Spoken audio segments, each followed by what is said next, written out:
Hi, my name's Ethan Lawrence. This is Jesse Leach from Killswitch Engage. Hi, I'm Scotty Wartooth. Hi, my name's Sean Smith. Hi, my name is Deisha Kiva. This is Ryan McCombs from the band Soil. Ladies and gentlemen, my name is the Raging Cajun Lash LaRue. Hi, my name is Matt. Hi, my name's Kevin. I'm from Heavy Metal Therapy. We're a CIC based in the UK. You are listening to the Chronicles of Podcast.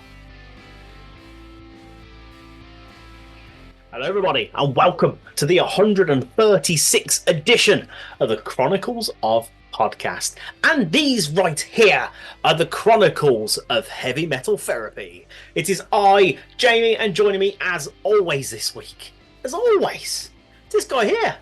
Oh yeah, thanks for having me. Appreciate it. Yeah, Tom's here.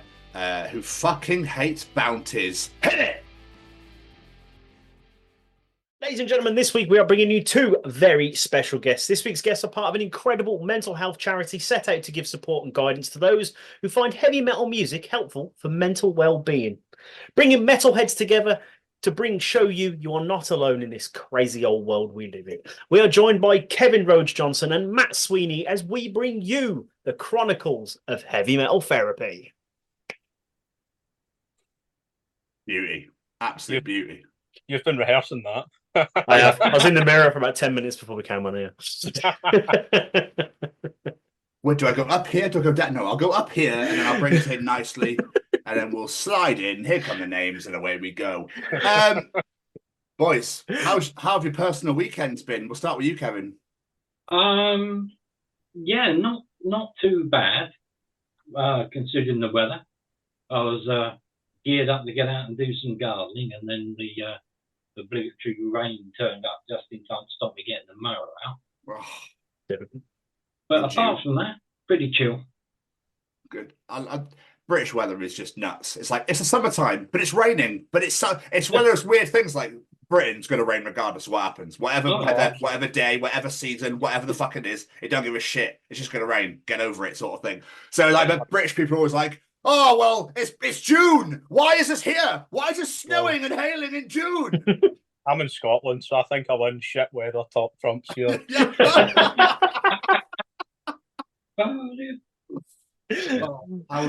How's your personal weekend been, Matt?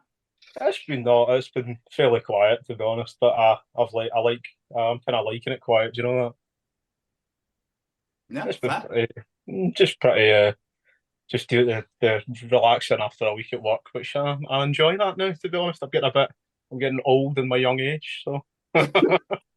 What's your job? I just work in an office. Ah, okay. That old 9 to 5 grind. Exactly. It pays the bills for now, so it does the job. There's some nice people in the office. We love it. What you need. Yeah, absolutely. But gentlemen, before we learn more about heavy metal therapy, I just want to learn a bit more about yourselves. Obviously, the thing that brings us all together is that love of metal music. So where did it come from you? We'll start with you, Matt. Where did that love of alternative music come from? I don't really know. I think you hear these podcasts and you hear these stories, and everyone's got a story of, oh, this band, I heard it and it changed my life. And I think it's when I was in school, the first band I can really remember getting into was Slipknot. So it all comes from there, really. And listening to Slipknot, and I didn't actually really like really heavy music aside from that. It's only about the past 3 or 4 years I've really started getting into more alternative and heavy music and starting to dip my toe in a lot heavier stuff. So it's been nice to get more into metal. Obviously, it ended up leading me down the garden path and getting involved with heavy metal therapy and getting to do things like with your good selves talking about this kind of thing. So it's been good to get more into heavy music and find myself a bit more, get to go to more gigs, meet more people, go to Bloodstock last year, for instance, and go to a music festival. So it's led me to different things, different genres, different bands, different lyrics that mean whatever. So it's been nice to explore the heavier side of things that when I was younger absolutely terrified me. So your parents there's no influence on your parents in any way, shape or form? My dad was he's old enough to have seen Black Sabbath in their heyday and stuff like that, so he's been kicking the can and trying to get me into that stuff for a long time. And then we've seen Sabbath together, and he's seen Zeppelin 5 times, so he's been sort of indoctrinating me for a long time. And it finally stuck. So we've been to a lot of gigs together, and since we started going in about 2014, we've been to a lot of gigs together, which has been a nice bonding experience. That's absolutely incredible. What about you, Kev? Well, originally I was into sort of electronic music, crowd rock, that sort of stuff, and then synth pop in the 80s. But before that, I got into Hawkwind. And then through Hawkwind, a friend of my father's had some Sabbath, and I got into Sabbath, and I had that blend of Hawkwind and Sabbath running underneath the electronic stuff, and it just grabbed me by the short and curlies and got its hooks into me, and it just grew over the years, really. So I got into the sort of goth, doom, metal stuff, really. Like in the 90s, 2000s, I was getting into Paradise Lost and sort of My Dying Bride, that sort of stuff, and it grew from there. Since I've been involved with heavy metal therapy, I've been introduced to metalcore and all sorts of stuff, and it's just expanded my horizons musically as well as socially as well, really. But I love the idea of being like electronic Black Sabbath made me love Depeche Mode. yeah. Just love Depeche Mode, Soft Cell, all that beautiful, The Cure. Yeah, and then metal underneath. Yeah, it's amazing. What about you? What about your parents? Did they influence you in any way? What did they listen to? Well, both heavily into classical. Okay. As am I. I grew up playing classical instruments. But no, my father was into blues and jazz, but then stone and stuff like that. My mother not so much. More into the lighter stuff. So yeah, not really metal. But I managed in later years to get my father into Dream Theater, progressive metal. Nice. And he got into that in the last couple of years. So pretty cool. Nice. I mean, jazz is heavy as fuck anyway. What's that? Jazz is heavy as fuck. Would you actually Well, listen yeah, it to is true. I love jazz. I've still got this passion for jazz. And to be honest, I think there's a connection between jazz, classical, and metal anyway. Absolutely. Yeah. Absolutely. I was going to say that it's like rock started in its origins in blues. It's all like it all interlopes along the way anyway. Yeah. But let's talk about heavy metal therapy. That's what we're here to talk about today. So I suppose the first thing we need to find out really is what exactly is heavy metal therapy? What would be the best way to describe it to people listening to this? So we are a CIC for the most part, which means we are a community interest company, which is similar to a charity, but so we're not a registered charity, but we are a not-for-profit company. So it's along the same lines, because when you say CIC to someone, they look at you like, "What's a CIC?" It's like, yeah, we're not allowed to say we're a charity. Some people get pissed off about that and start messaging the page. So please don't message the page if we mistake the word charity. We're not trying to represent ourselves as something we're not. So it was invented about 6-7 years ago, Kevin. Yeah, end of 2018, I think the Facebook page went up. So it was about 6-7 years ago, and it was Kate's idea, and then it grew from there. Where I think she met Angela, one of the other directors, at a Slipknot gig, and then the seed was planted for those two to become friends, and then the thing grew from there. It started as the Facebook page, and people shared their stories with them. I wasn't involved at that point. I only got involved about 2 and a bit years ago now. So they then thought, right, you know what Facebook's like, things drop off after so long. So they thought, people are giving us our stories, why don't we create a website so they can collect the stories, and it means they're not dropping off. They're still there. People can readily find them. They're readily available. Then as time's gone on and it's grown, we've had in-person events where we've, I think for the past 3 or 4 years, been starting to do the more in-person stuff. We go to things like Primordial have been very good to us. I think they've had us for the past, I've been there the past 2 years. I think we've been there the past 4 or 5 years. Obviously, we met your good selves at Primordial, so you were our stall neighbours. So you get forged relationships like this. we were involved at Bloodstock for the past 2 years at the welfare.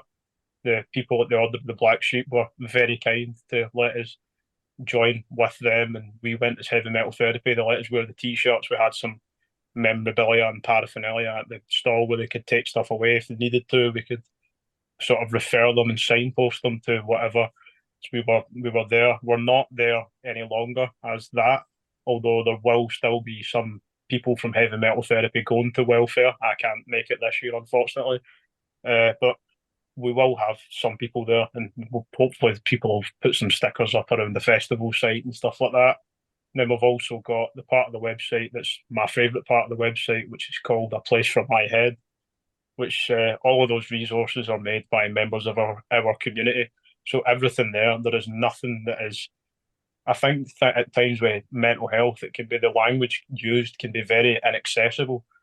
It's people like doctors using big words and stuff like that to your average person they don't get, which I think doesn't necessarily scare people off, but it's big words that your average person in the street doesn't understand. So what I like about that is it's lived experiences from people in our community that have been generous and kind enough to give us their stories, what worked for them. It's a very small document, but it's like this is a brief description of, say, ADHD, anxiety, autism. This is what worked for me. Here's a bit of a brief story. Here's some music that worked for me. Here's some resources you can refer yourself to, which is my favourite part because it is people that have created that. It's people from our community that might some of them might never have spoken before in their life, and they've had the opportunity through us to make those things. I know when I created the general anxiety one, that's probably the first time I'd ever spoken about that to anyone outside of friends or family. And it was nice to think, right, that document's there. Someone might relate to it. Someone might print it off. They might see it and be able to say, "Oh, this worked for you. It might work for me." So that's one of my favourite parts because it does involve the community, and it shows that we're all the same in one way or another. It connects us, and you're not alone in suffering that thing. And here's what worked for one of our community members, which I just love that part. That's awesome. I do. I will get onto it in a bit, but I absolutely love all the different things on the website. There's so many amazing things for people to look at on there. But how exactly did you guys get involved in heavy metal therapy? Well, to be honest, it was through one of my healthcare professionals. We were having a talk, and she went, "Aha, metal, aha, mental health. I know an organisation that might, and I took a look. I thought, yeah, and potted around the outskirts of the online community, putting a few likes in, then starting to post, then starting to read, and then starting to chat with people. And through reading other people's experiences of what they were doing, like Matt going to Rhodes-John, became a bit of an inspiration. I thought, oh, I can get out. I can get myself out of this little bubble I'm in, go and meet people in the community. I went down to a gig in Huddersfield, met up with a couple of the people from heavy metal therapy there on the stall, and the next thing I knew, I was helping out. So there you go. That's how I found out. It wasn't a conscious effort. It's just you look up on this thing and you just find, you're in your tribe, you've got that connection, and it sort of grows from there. Really, it's sort of a natural thing. It wasn't forced. That's like, it shows how welcoming it is then for you to just go, I'm going to take part in this. Oh, okay, I'm now part of the team. I don't know how that happened, but I'm now part of the team. Yeah, literally that. Yeah. What about yourself, Matt? So mine was, I think I started blogging a few years ago, and then I'd seen this page, Heavy Metal Therapy, coming up on Instagram, and I knew they made playlists, and so I thought, right, I might write this blog about my mental health story and my journey, because at the time I was thinking about writing something. And so I asked them if they'd make a playlist, which didn't end up happening, and I ended up writing something for the website, which was, I thought, I'll write this, I'll do it. I think I asked my cousin at the time to proofread it, And I thought, right, it's going to be one of these things. I'll send it. They won't think it's any good because obviously I was self-doubting myself. And then that weekend it was on the website. And so from there, it has just completely snowballed. And I've annoyed them enough to keep me around. It's snowballed from there. And I've done the general anxiety, a place for my head one. And then I've been on their podcast around about January or February, maybe March last year. That came out last April. Then Kate actually asked me to help her get something published into Mad in America, which ended up, we got that published last April as well. And that over 10,000 people read that in the first week, which was incredibly overwhelming to think, oh my God, I've given my story to that, and 10,000 people have now read it. And then from there, it's kind of they've asked me to do things, or I've said to them, oh, I'd like to do this. Can we do this? Is this possible? I've been at Primordial twice. They ended up. How I ended up at Bloodstock's a funny story because it was miscommunication. I was said to. Thought I won't do it last year. I'll do it this year. I thought I'll be ready this year because in some bullshit way in my mind, I've thought I'll not be ready last year. I'll do it next year. So Ben, that's involved with us, the miscommunication happened, and he said to Kate, "Oh, Matt wants to do Bloodstock," and so then Kate said, "Oh, I heard you want to do Bloodstock," and I thought, well, I can't back down now. I can't back out. So I said, yes, I'll do Bloodstock, and it turned out probably to be one of the best things for me to do because it got me incredibly out of my shell. I've made friends from it that I still keep in touch with. Amazing. It's getting to make connections and actually talk to people and help people at the festival and welfare, which was a very, I don't know, quite a humble experience because you've got people that are struggling, having panic attacks, that are coming, and that's it. They're putting their care in your hands. They are at your mercy isn't the right term, but I can't think, for lack of a better term, at your mercy. And you've just got to do your bit and try and help. I know there was people that were coming in with stuff I'd never dealt with, but you just sort of, I don't know, you end up, it's putting one foot in front of the other, and it just happens where you sort of kick into gear, and you've got the people around you that if you're struggling, you can say, look, I need help. Can you jump in and help me here? Or they'll say, well, I think you've got a bit more experience. Would you mind jumping in and doing this? So they're more, that's more on your level. They're your age. They're your demographic. So I think the thing about Bloodstock is they're a well-oiled machine. They've been doing it a long time. So when you're stepping in, as much as I was absolutely terrified, they completely welcomed me with open arms when I was scared. Somebody in the WhatsApp chat sent me a message and said, look, I know you're struggling. This is the stuff you might need for camping, because I'd never been to a festival, never camped. I was getting caught up in all those details. So they sent me a very comprehensive list, which was I was very grateful for. And then it's taken off from there, where I've had a couple of things in Scotland where we've had events. We've been down at Primordial again. That's 2 years in a row. I've spent my birthday there, which I wouldn't have any other way. It was just an incredible event. I think this year I enjoyed it a lot more this year because I had experience. I was out of my shell a bit more, and a bit more bold. Where even I said to you two, I was like, I think you should get us on your podcast. And well, here we are. Yeah, What? yeah, absolutely. Yeah. I mean, can I rein it in a little bit and go back slightly? You said that the creation of heavy metal therapy was done by two ladies at a Slipknot show. Is that correct? I don't know entirely that that's the origin. I know Kate had the idea, and I think Kate and Angela were working together, and it was they two. Kate and Angela were both at a Slipknot gig, and they clocked each other, and that was where the friendship started. And I think Kate had already had the idea of starting heavy metal therapy. Said to Angela, "I've got this idea," so I think that was sort of the origin. Okay, yeah. Because where did the whole thing of I want to start this come from then? Any idea? I'm told Kate had the idea in her kitchen, and just someone was they were listening to black metal, and someone was playing with a yo-yo, and that was how it started. What? Is that right, Kevin? It sounds right. It sounds anecdotal.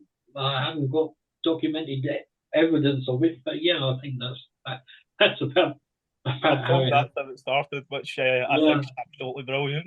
Yeah, I mean, once those two got together, I think they involved another few people. I think originally the committee was 5, people. I think it's 4 now. So, Okay. but yeah. I just love that idea of we're really enjoying this bad metal. That yo-yo looks really fun. Should we start a therapy group? Okay. Yeah.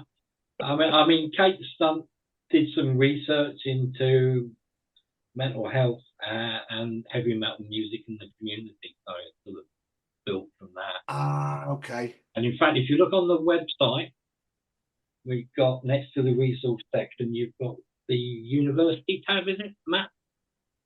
Yes. School of Heavy Metal. Down there, you'll find a lot of research papers hidden away for those more geek-minded. They're all there. That's Goes so a bit cool. goes a bit over my head, that stuff.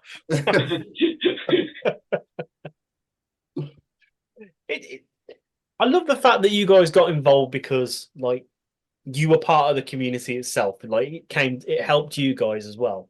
But what makes me laugh is obviously this community is brought together to use heavy metal to help. And if you ask anyone on the outside world, they'll be like, "Oh, heavy metal, it's that angry, shouty music. That's not going to help anyone." How do you sort of go about fighting that stigma to go, no, metal isn't just about shouty, angry music. There is more to it than that.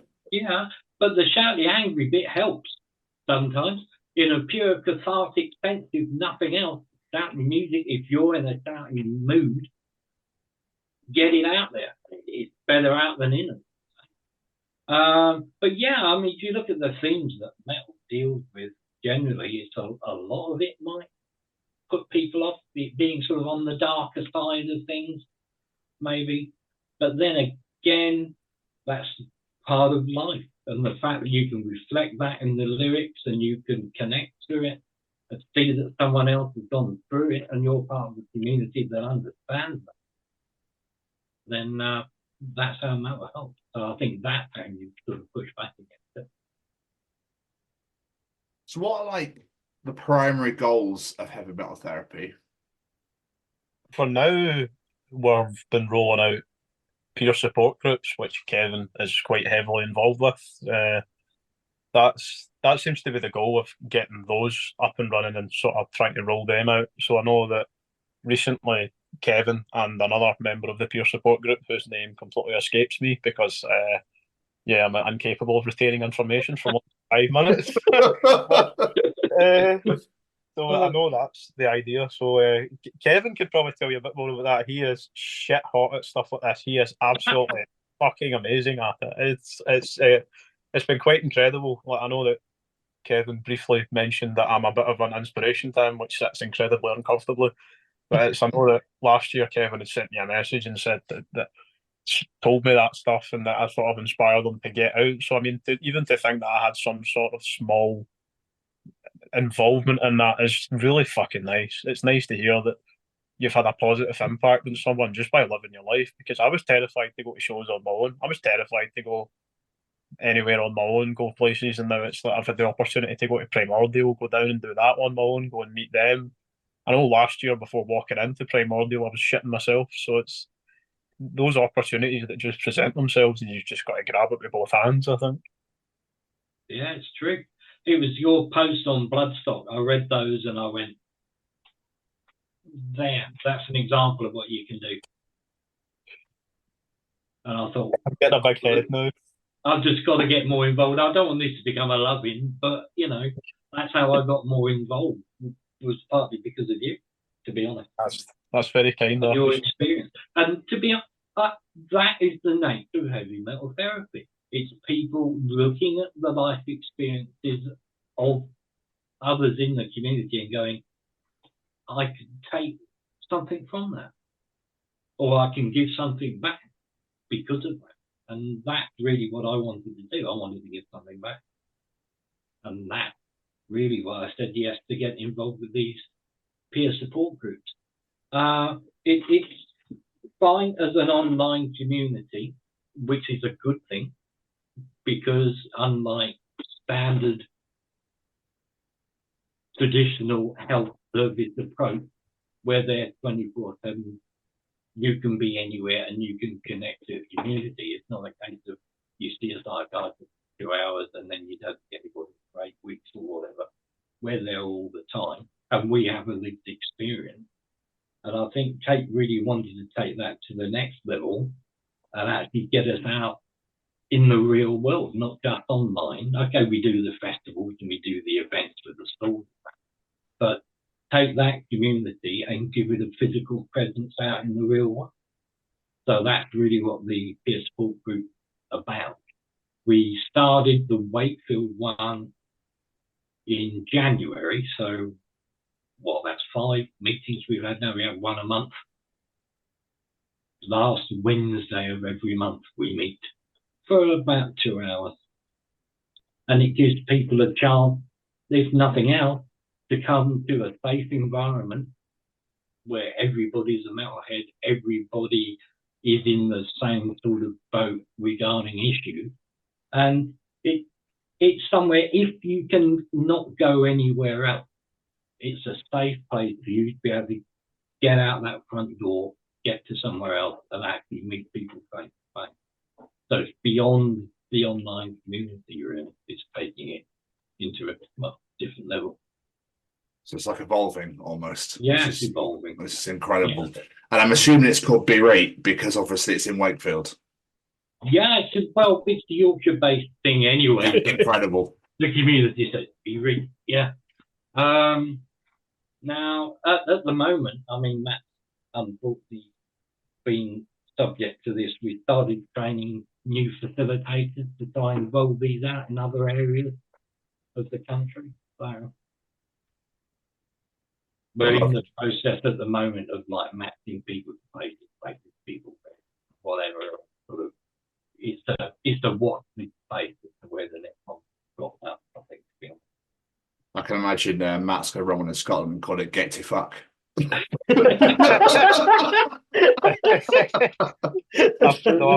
been given strict instructions. All of them are called Be Right, and it's going to be interesting to see how that translates to Scotland. Having to explain that to people.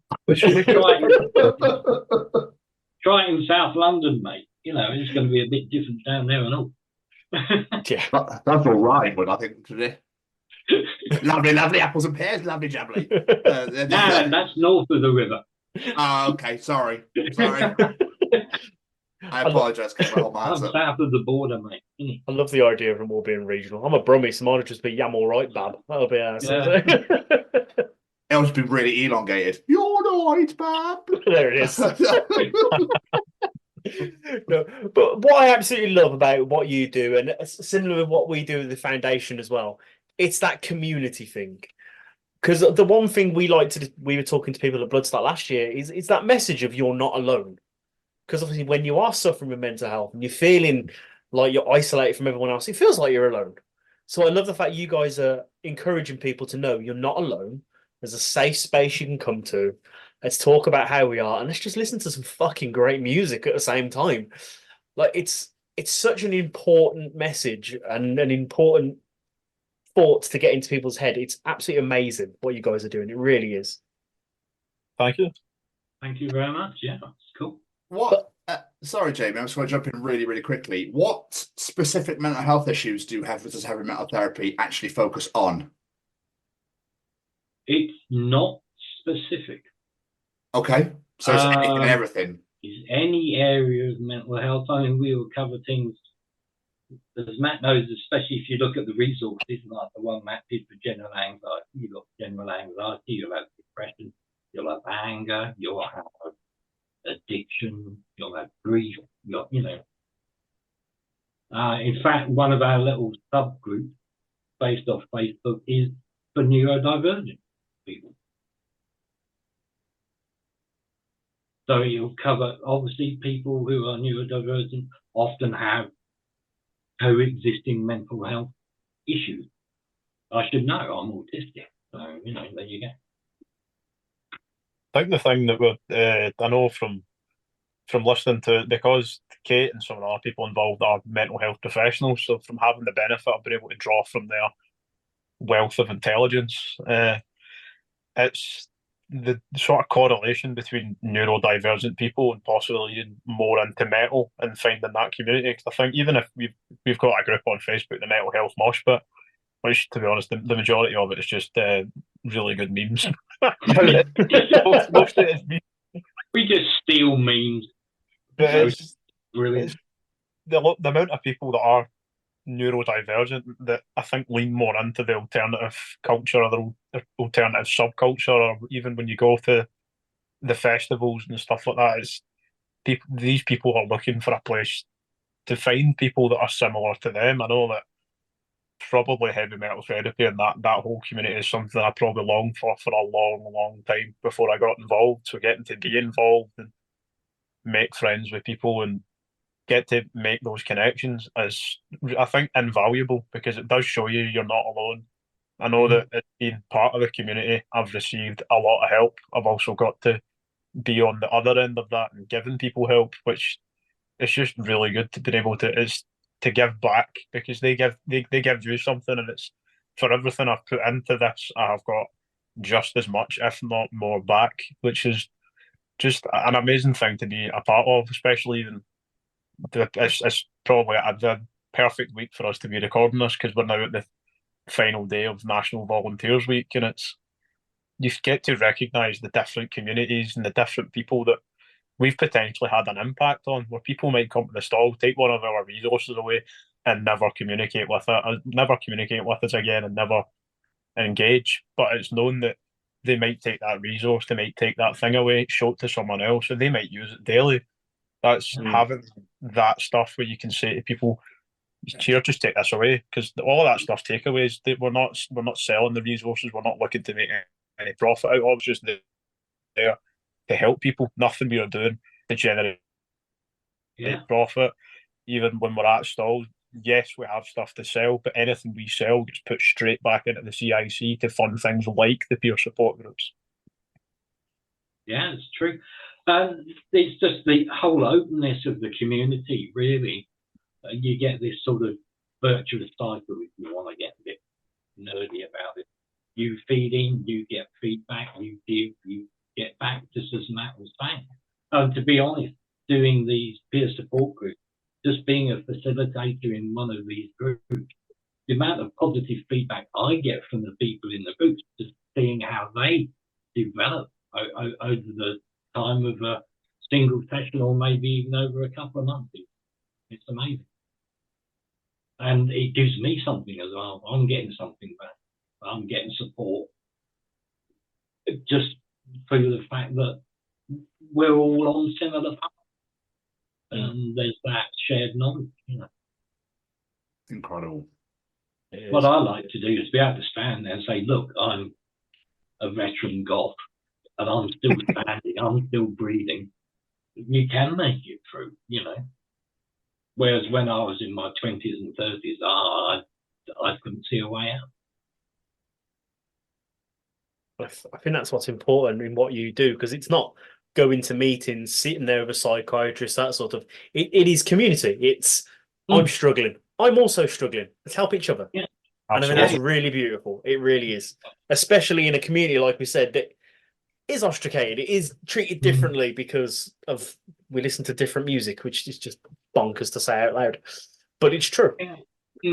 And what you guys are involved with, Sophie Lancaster, which was started from a tragic thing happening where sadly lives were lost, and it's like things like that shouldn't have to happen. It's a shame that it's at times tragic things like that then trigger a positive thing like the Sophie Lancaster Foundation or other stuff to start. It's a shame when you have to look into the stories and think it's a tragic thing, but now what can we do on the front line to change it as metalheads, all part of that community? It's fantastic to see people coming together and really supporting these causes, even when you're at Bloodstock. It's the thing on, was it Saturday or Sunday was Pink for Sylvia? I don't remember, but everyone gets together and start Pink to join that. And it's without those things, where would these people go? It's the people that have connected with heavy metal therapy, like me. If I didn't have that to go to, I wouldn't have done so much of this stuff. It's what would we have done? Even at Block, there's the welfare tent, there's the Festival Samaritans, there's another outreach group to do with drugs and alcohol I can't remember the name of, that are all there for festival goers to talk to, and it's it breaks my heart to think that someone at a festival has to go to one of these things and not be enjoying some great music. But it's really gratifying and really good to know that obviously I've been a part of it. I was given the opportunity, and I'm incredibly grateful to have been blessed with that opportunity to be a part of that, where people are coming to you and sort of pouring their heart out. And it's a shame in one part, and it's at the other part, you're getting to be part of that journey, part of that person opening, maybe the first person you've ever opened up to.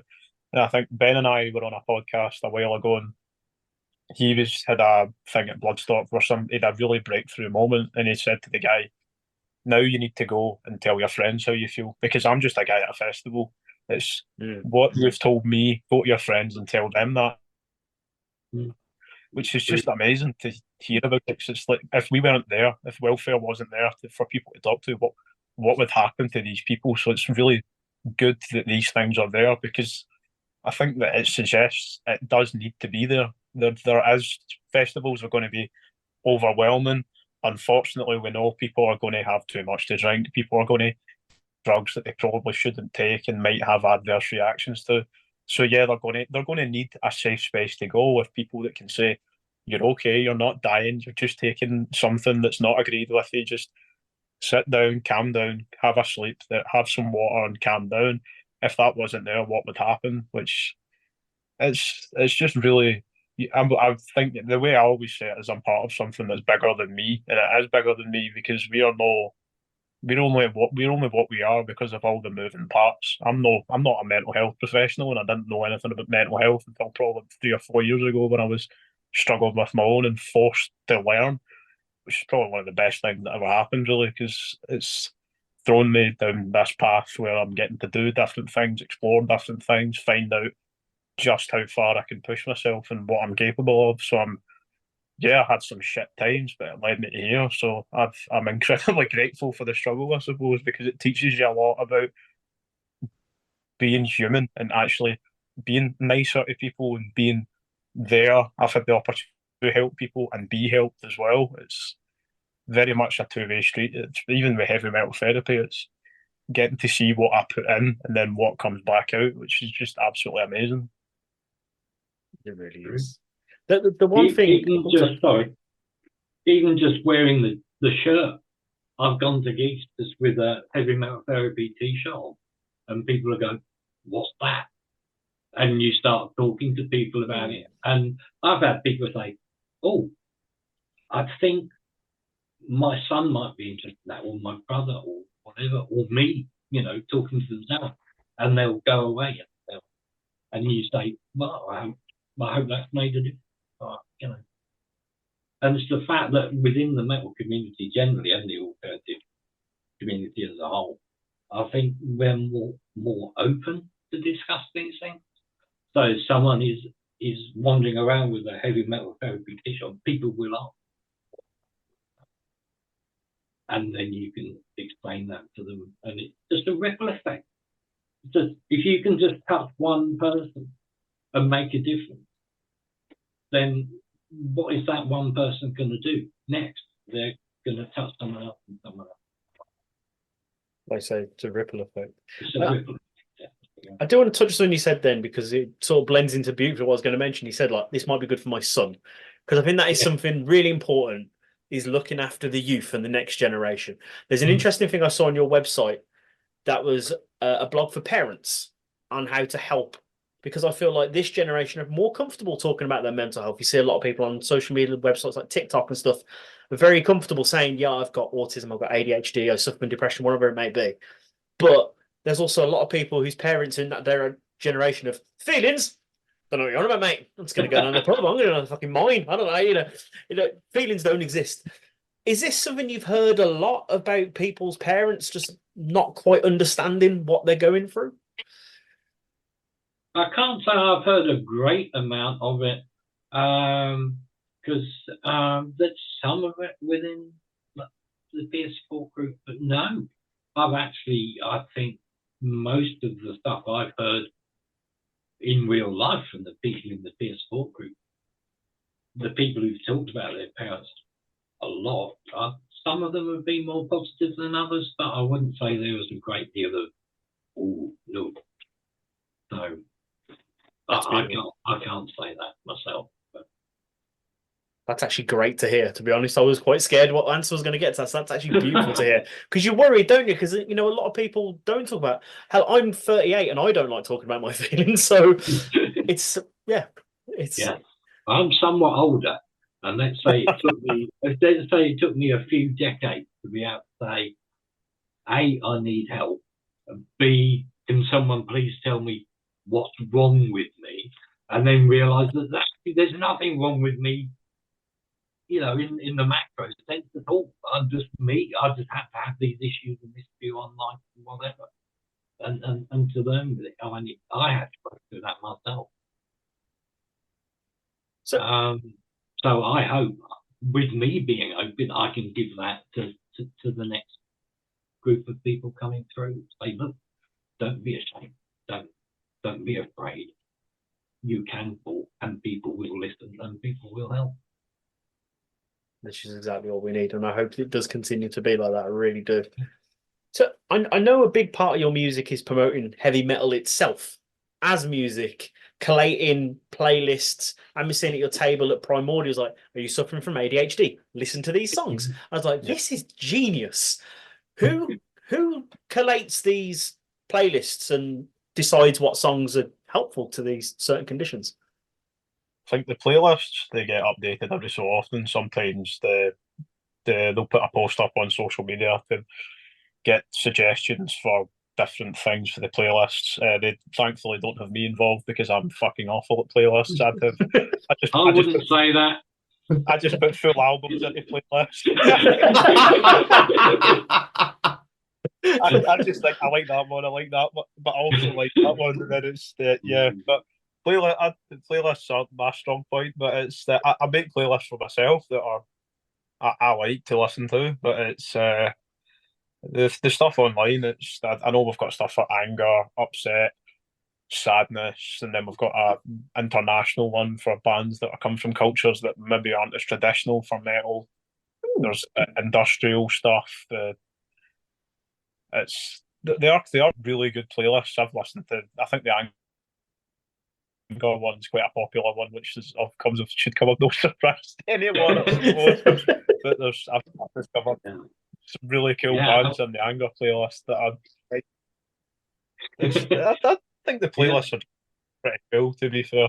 It's cool to listen to them and be aware of stuff that I didn't know before and get to listen to more and discover other bands, which I think is the benefit of the playlists, because I think there's a very diverse community. Every Monday we've got Metalcore Monday, but we've got the Chief Metalcore Advisor and the Deputy Chief Metalcore Advisor. What a fucking cool title, by the way. That's a great job title ever. They do that every Monday. It's a brand new metalcore song, usually from a smaller band they try and tend to do, and it's a song that came out that week that they share every Monday on the page. And I think that side of things I really enjoy, because it's getting to discover new music, and I'm always on the lookout for something new. And if I get to discover something new and enjoy it, even better. Yeah, and within our peer support group in Wakefield, we have a peer support group playlist.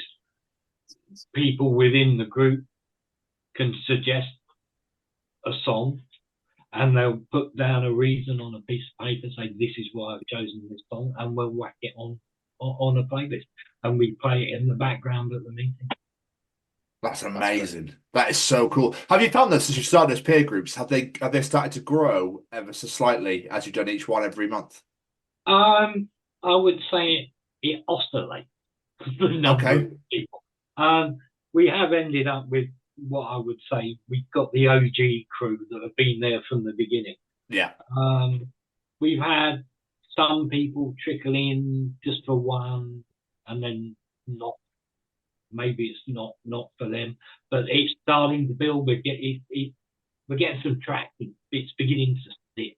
You get people come in, they'll be there for a couple of hours, and you'll say, "Fine, see you next month."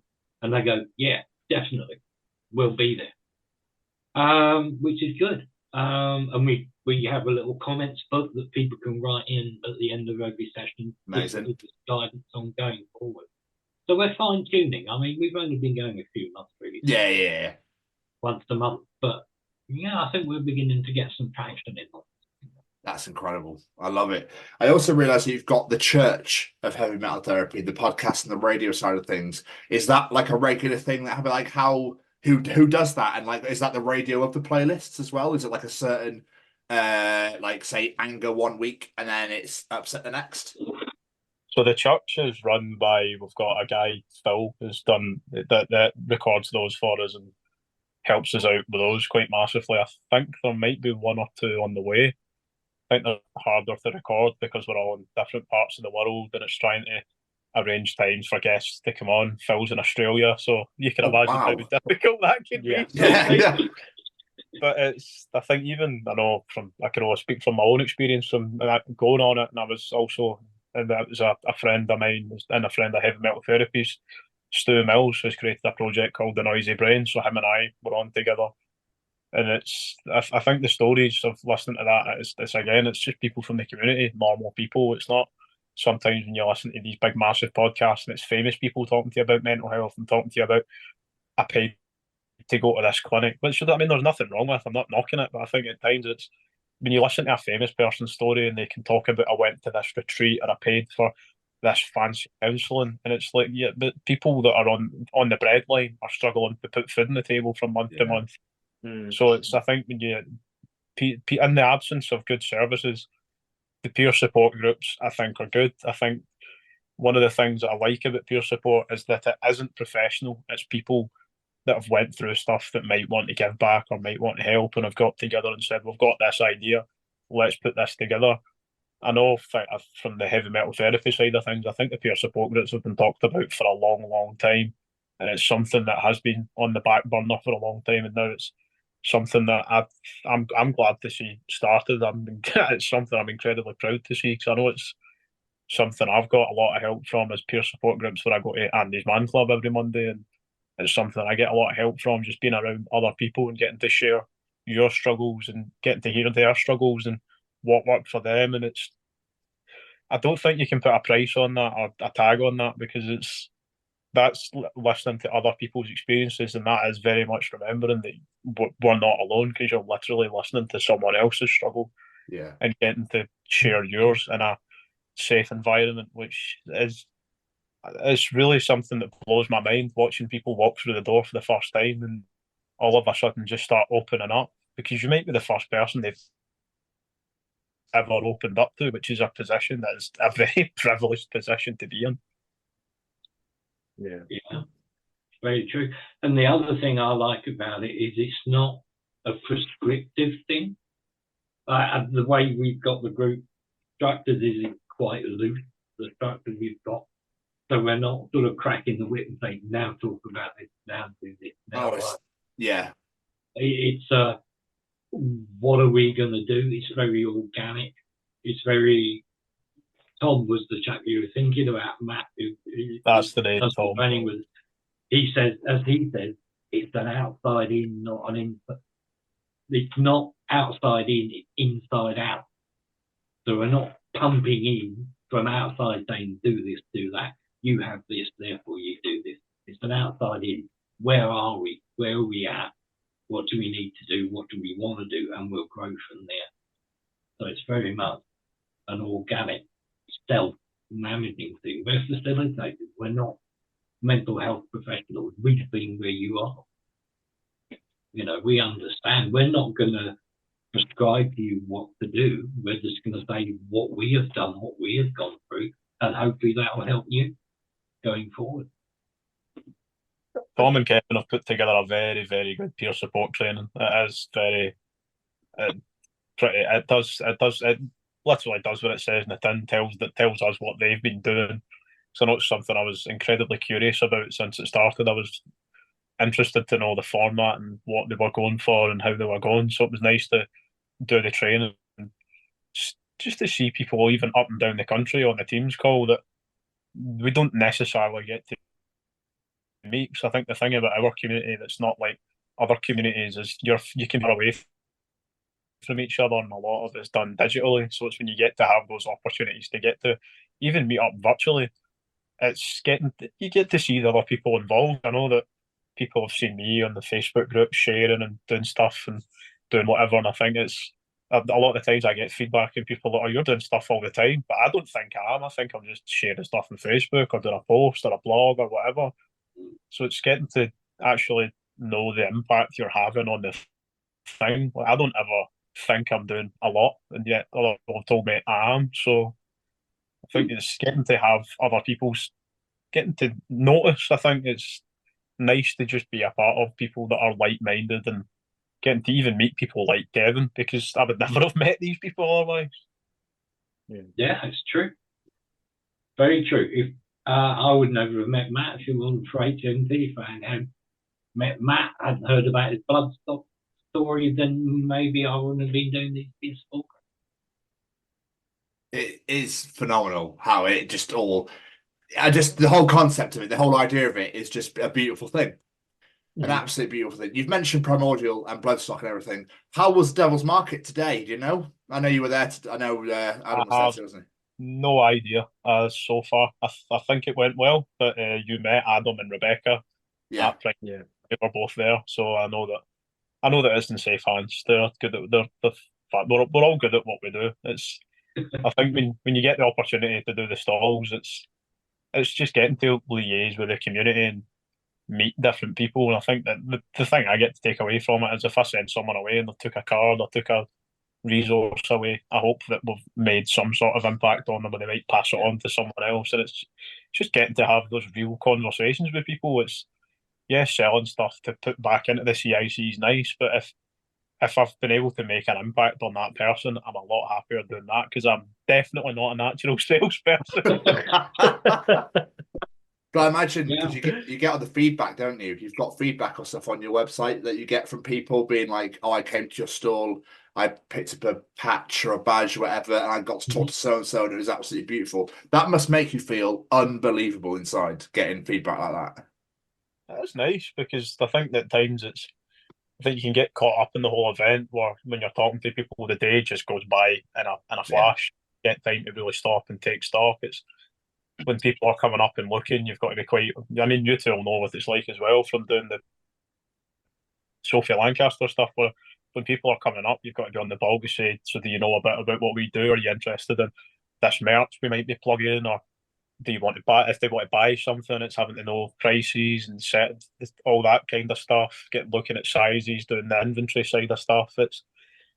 I think that it is the day just goes by because you're busy, you're talking to people, if we're selling stuff, if they're wanting to know about the brand, if they're wanting to talk to us, or they might have opportunities for us about other festivals they're at, gigs they're going to. And some people might even be opening up to us for the first time ever. So I think you've got to be quite on the ball, or I don't know, my approach is if someone comes up, just try and talk to them as a human. I think even at Primordial, I think the first thing I asked most people was, you enjoying your day, mate?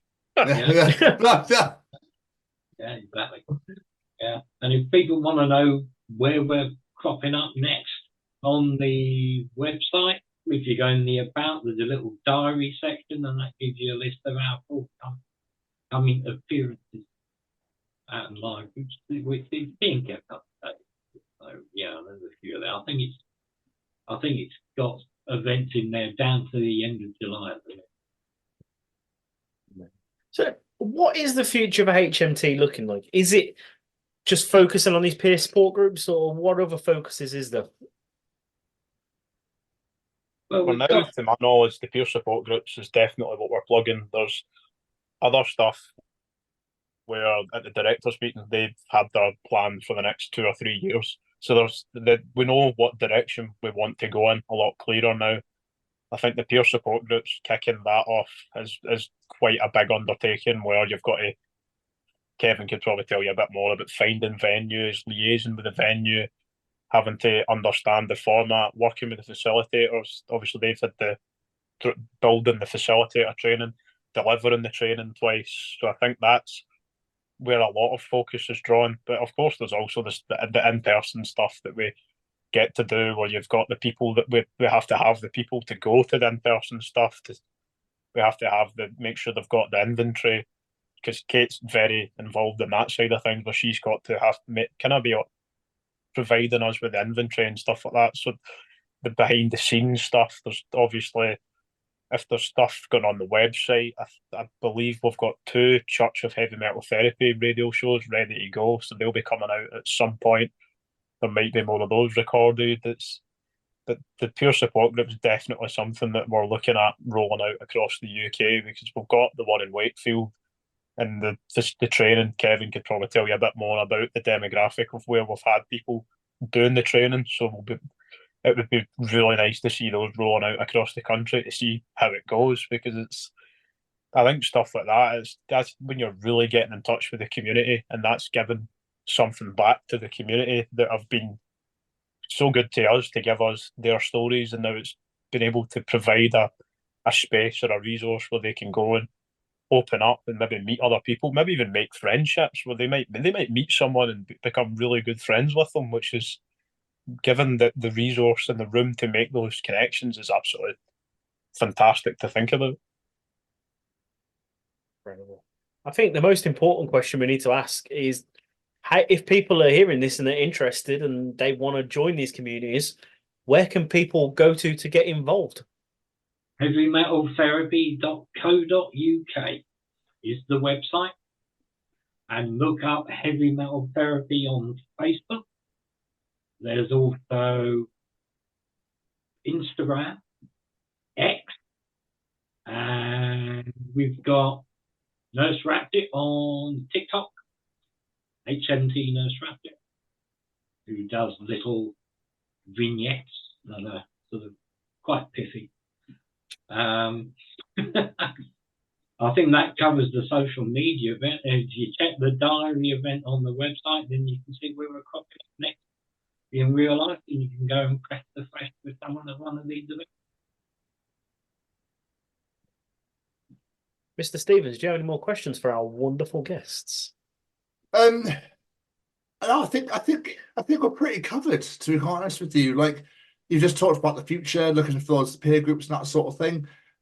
Is there anything else we've missed off? The Metal University we talked about as well, which obviously, if you want to go into in more depth about how heavy metal truly fucking helps people out, then obviously check out the Metal University.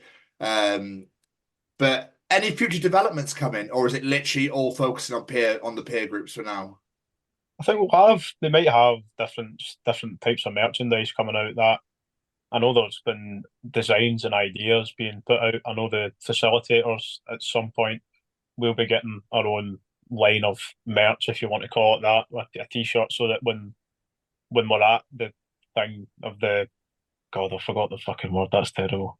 We just go to a peer support group, yeah. Peer support group, that'll do. That thing we've just been talking about, yeah. that thing we've just spent the whole past 20 minutes or so talking about. Oh my God. Yeah, bit of brain fart there. Yeah, the facilitators will have, I think we're looking at giving the facilitators their own t-shirts, so that when you go, you can identify a friendly face to say, right, they'll say that, are you here for the right support group, or are you here for heavy metal therapy, or would you like to come in and learn a bit more about it? Because obviously I think the first step is the hardest step, which you can't take anything away from. So it's being a friendly face and being approachable to say, oh, you're here for us, we'll take you in, we'll introduce you to people, introduce you to the team, sit down, get you a cup of tea, cup of coffee, get them settled in, and just be human and be approachable and be nice to them. Yeah. Another thing that's happening alongside that is we're actually developing more of a living document, sort of facilitator's handbook, to go alongside training that people can use long term. And we've just recently reinvigorated the Discord server, which we're using at the moment to concentrate it as a community for facilitators and volunteers to have their own little community where we can have a self-help group within the self-help group, almost, to develop best practice, keep everybody up to date, and all of that as well. Love it. That is really clever. I've got, actually, just while we were talking, I just thought of something else. From a personal standpoint, when you first started your journey in heavy metal therapy, and Kevin, I'll start with you. Did you ever think that this is what you'd be doing now? Did you ever think you'd be running peer groups and all that sort of thing? No. I thought I would be that chap who never leaves his house, who looks at his computer, doom scrolls, and does the odd like on a funny meme. Bless you, man. And it's purely because of the interaction and the stories that come through the group that gives you that incentive to say, I can get outside that front door. I can go somewhere. I can go to a gig. I can meet up with other like-minded people. I can help give something back. That's what I wanted to do. It gave me the inspiration to give something back and get involved in these peer support groups. And that's incredible. And now you're an inspiration to those people that come to that support group. Well, I hope so. Oh, yeah. Well, fuck, come on, man. Let's be real, right? Let's be real right now, yeah? What about you, Matt? Absolutely fucking not. I did not a million years to do anything like this. I was a very shy. I was very much in my shell. I didn't dream of doing anything like this. I thought I would do that post and that would be it. Really, I didn't expect it to snowball and become quite involved in it and end up sort of. I accidentally become the spokesperson for heavy metal therapy, where I've had the opportunity to do. I think this is the fourth or fifth podcast that I've had the opportunity to be able to talk to people and talk about what we do. So I think even getting to lean into that side of myself and realise I'm actually quite good at it. So it's really, it's flattering that people even want to talk to us, because we're not really professionals. We're not part of this big massive thing. It's nice that people want to talk to us and give us that platform to speak on. Yeah, absolutely. And I think it's a testament to the program, the community itself, that you guys were part of that community. What? You completely froze. Oh, did I? Fuck's sake. I think it's a testament to the community itself that you guys were part of that community, and now you're out there helping other people who are then part of that community. And it's a testament to metal music as well, and music in general, because I know my son struggles and he's got his headphones on all the time. And if he's ever struggling, things are too much, music straight on. You know, I think it's really important to spread that message that music can help. So what you guys are doing, I'm not a believer myself, but you're doing the Lord's work, guys. It's absolutely amazing. Like, absolutely amazing what you guys and heavy metal therapy are doing. Absolutely amazing. Tip thy hat. Not just us, Sophie Lancaster as well. Don't forget. Yeah, exactly. You guys are part of a big, massive organisation as well. I think there is a lot of different ones. I know there's us, there's Metal for Good, there's Sophie Lancaster Foundation, there's other bigger and smaller ones about. I'd imagine there's probably international ones that we don't know about. So I think it's just it's a growing and evolving thing, and I think it's good that these organisations are there to help people. And I mean, not obviously the best part about it is you get some pretty cool merch out of these things. Incredible. I was going to ask for any plugs or social medias, but Kevin, you covered all that. heavymetaltherapy.co.uk. Everyone, if you need people to talk to, whatever it may be, just head on over there and you'll get exactly what you need.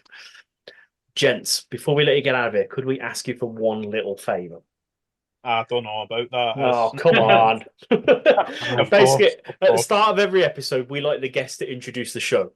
So all it is just a, hi, my name is, this is what I do, and you're listening to the Chronicles of podcast with Tom and Jamie. Would you be able to do something like that for us? I don't know if you want to do one each, and then I can splice it in the editing, however you guys want to do it. Happy to do that, yeah. I was going to say, we'll move over so you can read the name in case you forget it. So what is it you're looking for? It says, hi, my name is, and then this is what I do, and you are listening to the Chronicles of podcast with Tom and Jamie. You can put whatever spin you like on it, whatever it may be. Just, yeah, that's the gist. Thank you so much for spending your Sunday evening with us. We massively appreciate it. Well, no, thank you for having us on. Thank you for you're helping us get the message out. We can't ask for much more. But no, seriously, man. Thank you so much, guys, for joining us. It's been an absolute pleasure.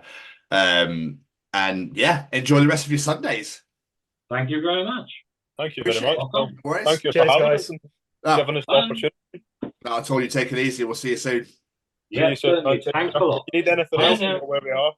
Yeah, we do. Thanks, Matt. We will do. Don't you worry about that. We appreciate it. Take care. Take care, guys. See you later. Bye-bye. Bye-bye. For those who are unaware, of why mentioned by I Hate Bounties. Jacob from Record the Remains, I think, took it a little bit hard at the fact that I called them the Coldplay of chocolate. So I will respond. I won't do it publicly. Well, actually, that's a lie. I am going to do it publicly, but not on the show.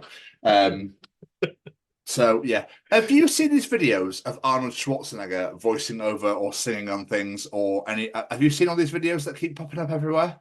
And I do not get or understand why people find this shit funny. I think I know what you mean, and yeah, I didn't get it either.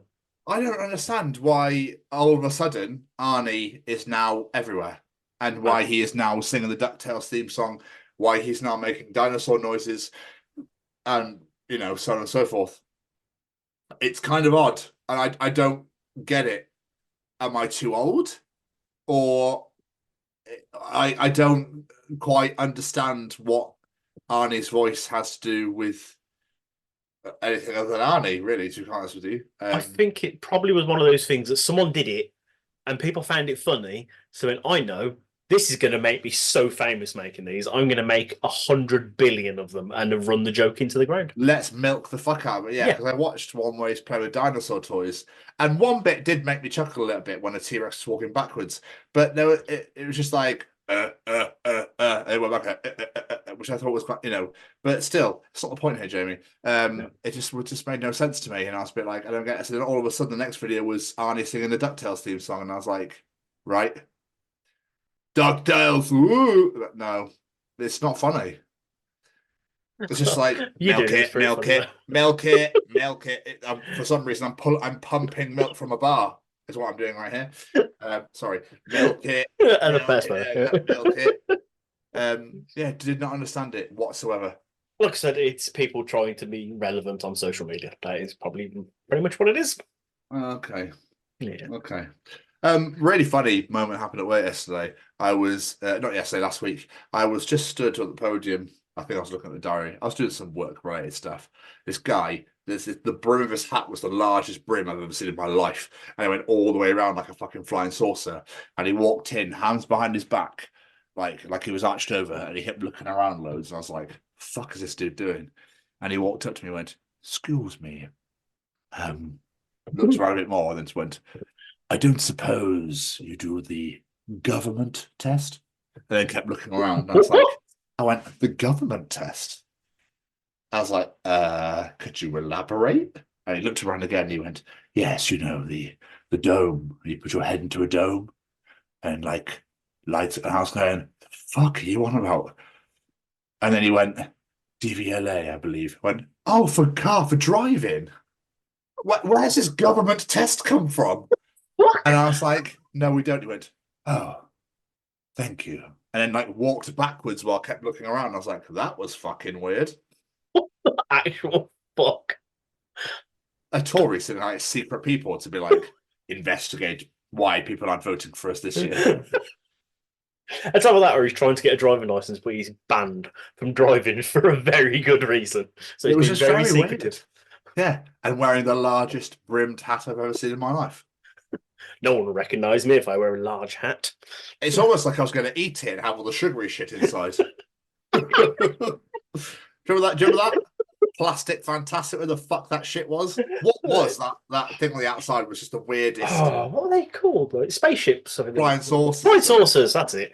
And they were just the most inedible thing to get to all the sugary goodness. So it was like, you must eat whatever the fuck this piece of foam is to get to just sugar. Like pure crystalline sugar. It's not even broken down. It's pure fucking meth. Get it in my face. But the thing is, we don't know what they are. They tasted like nothing, but they were Moorish as fuck. Like you could just have one. Like, it's weird. Do you ever find like to get to the actual sugar, be like, oh, this is so weird, biting through this fucking foam, whatever the goddamn hell it is. Well, we ate so much weird shit back in the day. Yeah, we did. And I've never known any other sweet to taste like it. It was just those. Fuck knows what they were. But the real big topic sort of thing that kind of blew my mind a little bit was, I wonder, did you ever do life drawing at school? When you got to draw like a person or something. A naked person, might I add. No, we didn't do that. Oh, I Did wonder if you? they still did it. Yeah, I wonder if they still did it. That was all, and I kind of think like that sort of shit probably doesn't exist anymore. Probably not. I'd In imagine. schools, like the more I'm thinking about it, the more I'm just like, no, they probably don't, because otherwise they'd probably be a massive just fucking pedo or something. So you actually had to draw a naked person? I don't. I think it was a bowl of fruit. Yeah, I was gonna say we did But like I'm a pretty flowery sure- pot or something. Yeah. I'm pretty sure it happened in the school though. Oh. I swear, I've got a vague recollection of life drawings happening. Don't know why. I've known it in like American films and all that shit, but I've always thought it was like older art students as well. It's almost like the desperation to be a human statue must be the desperation to be a fucking life drawing model. You gotta have some confidence though. Fair play. Yeah, and also to hold a pose. I'm right. Yeah, I've got. Okay, I'm just gonna sit here with my cock out and let everyone draw me. That's Michelangelo, isn't it? I don't know. I'll just struck a pose. I don't know. But I'm pretty sure it's a famous statue. Yeah, I think it isn't it Atlas. I don't know. I need to stop doing it. I don't know why. If I were doing a life drawing, I'd be like, I'd really make it fucking hard. Do you know what I mean? Not a dick, just the actual pose itself. I think I'd do forever. We might as well make it a challenge for them. They're fucking students. Exactly. They want to pass it. But in a comfort way, so I don't have to like. So I'm not there again going, I can't hold this much longer, and like probably like fuck myself over like, okay, my fingers are really aching right now. No, but be like, get some practice at drawing a sleeping man. Yeah. Sorted. They start having dreams. So everyone's like, when it's trying to get to the penis, sometimes people don't have a penis because it's hidden between the legs, but some of them it's like halfway up and semi-way up and that sort of thing. Oh, he's enjoying this dream. Yeah, like cats when they try to chase something, or dogs when they're chasing their dream, like that, wouldn't it? Obviously the download festival just happened. Yes. As well. So if you went to download, hope you had the best time ever. Although it was insanely muddy from the photos, and I'm so pleased we weren't there. There's nothing that I could excite me more than wanting to walk through a field in the pissing rain all day. I think we did that in like 2015, didn't we? We actually went, but then we drove back to yours every day. Yes. Yeah, it was 2015. Fucking hell, that was a long time ago. Yeah. That was amazing. That was so good. But this kind of blew my mind a little bit. Secret sets. How the fuck are people going to turn up for them if they're a fucking secret? Well, I think they announced when it was going to be closer to the time, and then about an hour or two before announced who it was. But yeah, the whole build up to it, I'm like, a lot of people like to plan their day, like who they're going to see. Stop doing them. Yeah, I love that everyone was so. I think there was a lot of disappointment as to who it was because of the build up to it. No, I know. Don't get me wrong. Parkway Drive are a fucking great band. Don't get me wrong, but they were like, this is a huge band, the level of Metallica, like massive band, using hashtags like "We Are the Black Parade." So everyone's thinking, "Oh my god, it's going to be My Chemical Romance" and this sort of stuff. And they're like, "It's Parkway Drive." Like, oh, they played last year. Did they play last year? Yeah. They did play last year, didn't they? Yeah. So I think there was quite a bit of disappointment for that one, but there we are. Well, stop calling them secret sets because they're not secret if you're going to keep telling everyone it is. Do you know what I mean? It makes no sense.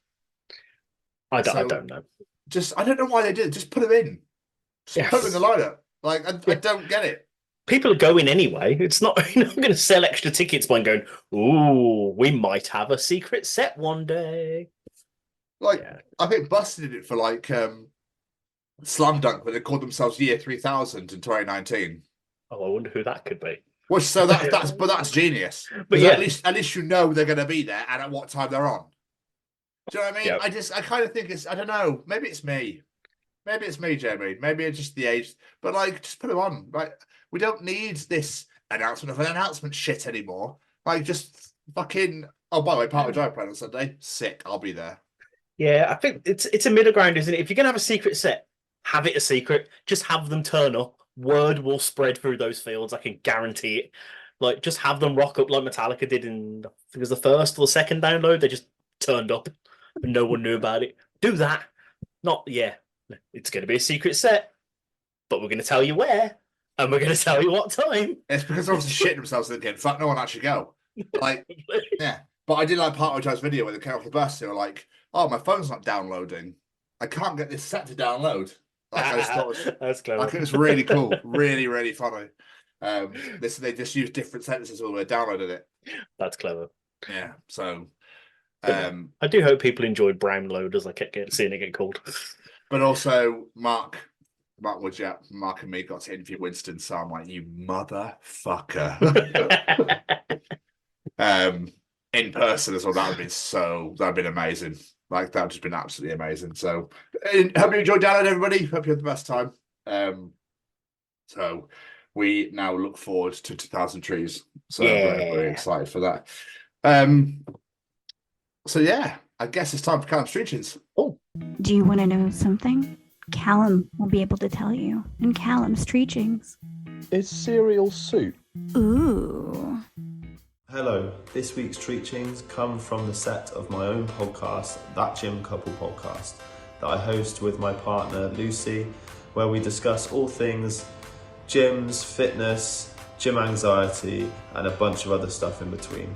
If you do have the opportunity to come and check us out at That Gym Couple Podcast on Spotify and YouTube, we'd very much appreciate it. I ate like a whole fucking bag of Haribo and now my throat's like...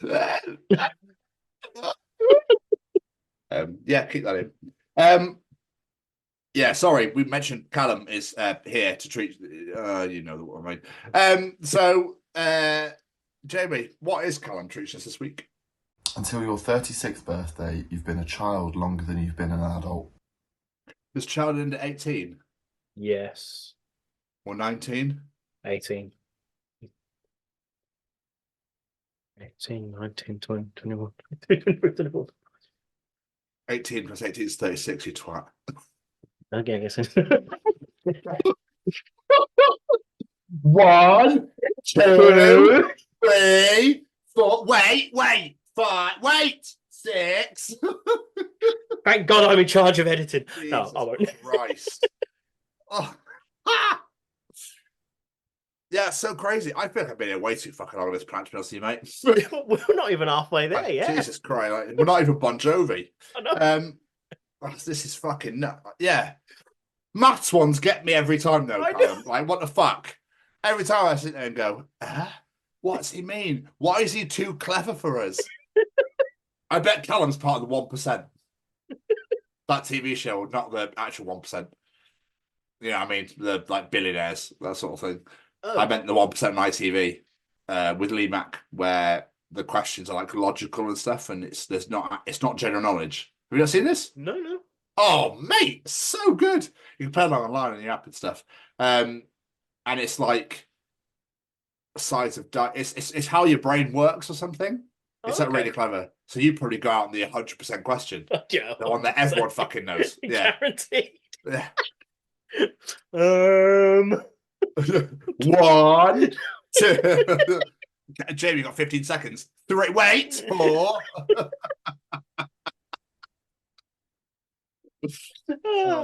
But yes, Callum, you're absolutely right. I've never thought that before, and now I feel even older than I am. I really want to know how his brain fucking works. Yeah, I wonder where this shit comes from more than anything else. Do you know what I mean? Do you ever wake up? Reckon he like wakes up Lucy in the middle of the night? It's like, oh my God, I've just had a thought. Yeah. Probably. Yeah, actually, I do. Yeah, I won't put it past him at all. Actually, no. I'm gonna write it down for the boys. Love it. Absolutely love it. That's crazy. Yeah. Well, we can't make fun of that because it's just a fact. I can't make fun of fucking anything after that disaster. So, well, this is very, very true. So not only is spelling massively up against you, now maths is too. That's never a secret since fucking school. So it's fine. What did you learn in Birmingham, Bab? Just how to do a gambol. That's all, mate. I don't fucking need anything else. But never leave. I don't like it. Gambols! I forgot about that. Praise ye. He's dead now, isn't he, Michael Gambon? He is. So that's why they obviously have the Church of Gambon. They call him a Gambo. I'm not going to repeat myself. I did it in the voice. Anyway, let's move on. What else is Callum Treachings this week? You no longer see any TV shows featuring smart animals saving humans. That's That's a a really good point. Yeah. Lassie. Oh was my gonna god. Skippy the bush kangaroo. Skippy. I was trying to remember the name of that one. What else was there? Was And Black then Beauty one? Didn't goodness gracious me do a piss take called Skipinder? Yeah, which is absolutely superb. Skipinder. Skipinder. Is it like the Punjabi kangaroo or something? Yeah. Skipinder, Skipinder, Punjabi kangaroo. Skipinder, Skipinder.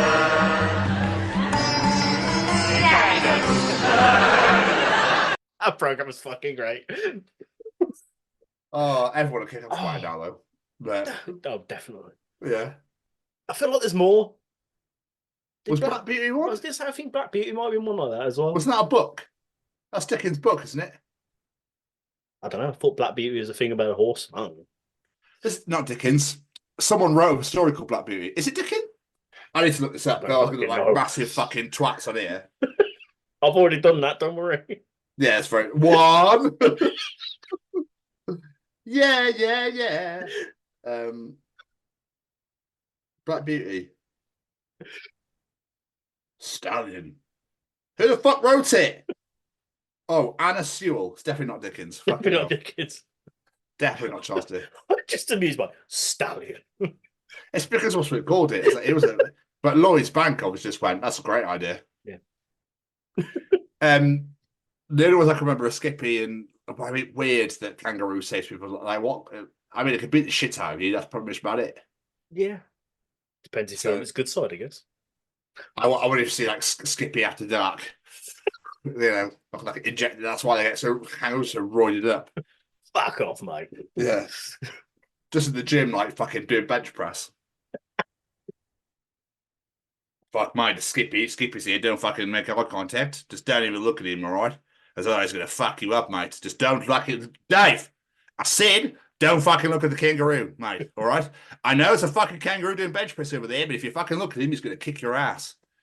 I tell you that right now, mate. Don't even fucking. Oh, Simon's fucked. Oh, there you go. See, I told you to look at him. He's beating the shit of him right now. There he goes at the door. Nice to meet you, mate. See you later. Don't look at the fucking kangaroo working out. That's all I've got to say about that. You know why they call him Skippy, don't you? Because he never skips leg day. Hey, sorry. Oh, dude. One.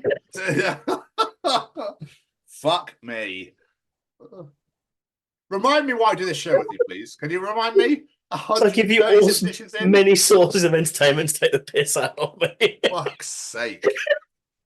Oh, how does Becky put up with you as well? More importantly, how does Olivia put up with you? She's just as fucking bad, that's why. That's because she's fucking influenced by you, that's why. Right. Anyway. Yeah, because Lassie was just a very, very furry dog. So if there's a fire, you're fucked. Yes, but was it Lassie that told people there was people down a well? Is that what people know? Sorry, told people. Told people how exactly. You know what I mean. I suppose there's a joke or a line or something. What's that, Lassie? There's someone down a well or something. I can't remember. Oh, I see what you mean. Like piss Yeah. takes out. Yeah, Okay. Rough. My wife's cheating on me with Kevin. What the fuck? How the hell do you know that, Lassie? Rough.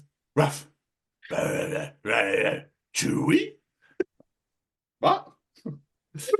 I have no idea what you're saying to me, dog. I don't speak dog. Oh, sorry, mate. Anyway, what I was saying is your wife's it's fucking Kevin, and there's a kangaroo walking out of the gym. Don't go down there, all right? He's quite pissed off that you're saving people more than he is, all right? Skippy versus Lassie. What a fucking fight. Yeah, I know. I'd love to see that. Who saves more people? Like they're in the burning building trying to fuck each other up, like trying to get in to save that person. Like all warfare breaks out. Yeah, the dogs and the kangaroos just never get along ever again. Anyway, I don't know. I've eaten too much Haribo, I think. And finally, Jamie, what is Callum treating us this week? A 1 litre bottle of Coke is probably the largest size you can acceptably drink in public. I guess you would look a bit weird walking around with a 2 litre. Yeah, it's like eating yogurt outside, isn't it? It's like it's just something you just don't do. Come from? It's so true, but what? But you don't, do you? It's an indoor food. So, I mean, it's kind of. But mind you, people drink bottles of fucking White Lightning and bollocks like that. That's massive. Well, yeah, that's very true, actually. People drink Lambrini outside. Is that socially acceptable, though? That's the point they're making it. I'd love that. Go on, mate. Yeah, what are you saying? Yeah. Don't forget that at the end. Fucking hell, split bottle of Coke. Yeah, a bit thirsty, isn't it? Because the big ones are probably fucking cheaper than the smaller ones. You might. They are at this point, which I find even weirder. Yeah, I think it's like 10p more expensive. Sorry, but fucking stupid. I saw a video earlier today of like the cost of things in 1997 compared to now. Oh, potato waffles in 1997 was 79 pence. They're now £2.35. What else was there? Butter was 65p, now £5, whatever it is. Jesus. Yeah, it's so nuts, man. Like and now it just great. It's blowing my mind. Lovely. It was to Len Still My Sunshine, which I love that song. Reminds me of South Park every time. But yeah, like the price of shit was like nuts. It was all below £1. That's mad. Yeah, and now everything's over like £2 or £3. I'd love to know how much like your average weekly shop cost back then. Because I bet it ain't almost fucking £100 like it is now. 30, 40 quid, I think. It's probably fucking crazy. It's so nuts, man. Like, I don't want to get political. By the way, I hope people register. Oh, well, if I say it now, it doesn't matter because it closes tonight and it's Tuesday. So, hopefully, everyone's registered to vote. I did. July 4th. So, but everyone's forgetting. I reckon they've picked July 4th because it's Independence Day in America. So, they reckon everyone will get distracted by that. And obviously, the Euros are on. Probably. I'm surprised. So, yeah. But, yeah, I can't imagine people walking around a big 2 fuck off litre. Maybe we should start a trend, Jay. Yes. Maybe we should start walking around big 2 fuck off litre bottles in each hand. They're heavy as fuck, aren't they? Like, Jesus Christ. Really tired arms. Yeah. I'm a good one. Screw it. I have to drink this 2-handed, mate. Sorry, I can't do this one. It's not sexy. I know it's not sexy. But Callum, thank you so much again for some beautiful and wonderful treaches. We're just getting that. We love that's like everyone's favourite segment, I feel. I think it is. More rightly so and all. Before I talk about how fucking atrocious the Euros are, Jamie, what do you want to talk about? I wanted to play a little game with you, Mr. Stevens. Oh God! All right, Jigsaw. Yeah. I'm going to push my face with blades or anything. Be scared. No. Do you remember before we've discovered the Jenny Leck and the Cosy Lives? Oh, no. I've got a list. Oh, God. Okay. So I'm going to read these out and I want you to guess what they mean. Just see how much you can hate humanity by the end of this. There's quite a few here. I won't do them all. So, I've got a severe case of the closyphobes. Are they seriously using that for claustrophobic? Jesus Christ. I might walk off. I might just walk off. No, you're not allowed to walk off. This. Okay. Okay, go and have your dinner. Cook yourself a Jackie P. Right. And you might put some Sally C on it. Salad cream? Yep. No. Abbreviated salad cream. Sally C? Sally C. Do you reckon someone called Sally with a surname beginning with C always gets confused by when people say that? Probably. What did you put me in a jacket potato for? That's weird. It's kind of hot, love. I don't want to be in that, to be honest with you. But if you don't fancy a jacket potato, you could have some Gaza B on the side. Some what? Some Gaza B. Nope. Some garlic bread. Some Gaza B. I feel ill. And I don't think it's the Haribo. But if you're feeling ill, maybe you should pop some Paris C. No, mate, this has got to end. Okay, I'll give you Make two. it fucking stop. I'll give you two more before you have a nervy B. No, I'm not having this anymore. It's literally just put a Y at the end of the first letter, then use the first letter of the second word. No. Or a Menti B? Everyone is getting That's my favourite one.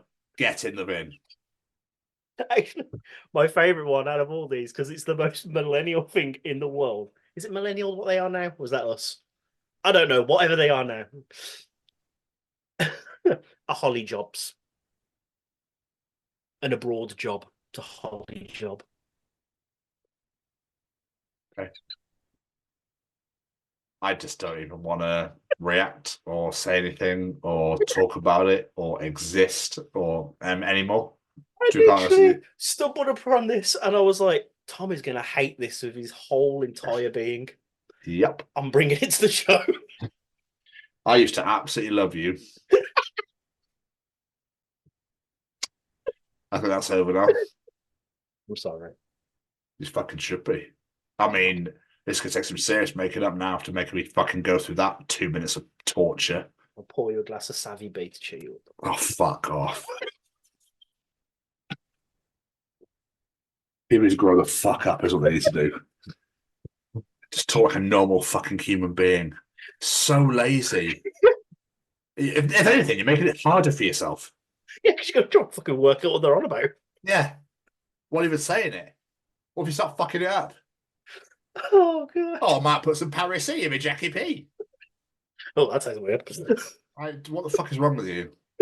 What the fuck is wrong with you? Just say Jack and Potato. If you really want to narrow it down, just call it Spud. Yeah, even shorter. Oh, yes, I am Buzz Killington. Yes, I will suck the life out of everything. All right, let's go for this ride. More than deserved for that one. More than deserved. Jesus, I feel like I woke up in another fucking dimension. You wish. Anyway, can I talk about how devastating the fucking Euros have been so far? Let's improve your mood. Yeah, let's go from shitty fucking, let's change all of the English language to the fact that Scotland got absolutely thumped 5-1 by Germany on Friday night. Yeah. Mate, I was so excited for that game. I know. I was buzzing. I was ready for it. I thought, you know what? We've been really good in qualifying. This is going to be so much fun to watch. Germany haven't been on form. Oh, fuck. Okay. Well, there we are then. We didn't even score our own fucking goal. They did it for us. What? I didn't actually know that. Yeah, Germans' own goal. What the fuck's... Like, it just like, we had one shot on target all game. That was it. Wow. We didn't get out of our own half. Like, hardly at all. What the fuck happened? That's mad. Quite honest, we had a man sent off for the 30th odd minute for trying to break someone's ankle. It was poor. It was just poor, like beyond belief.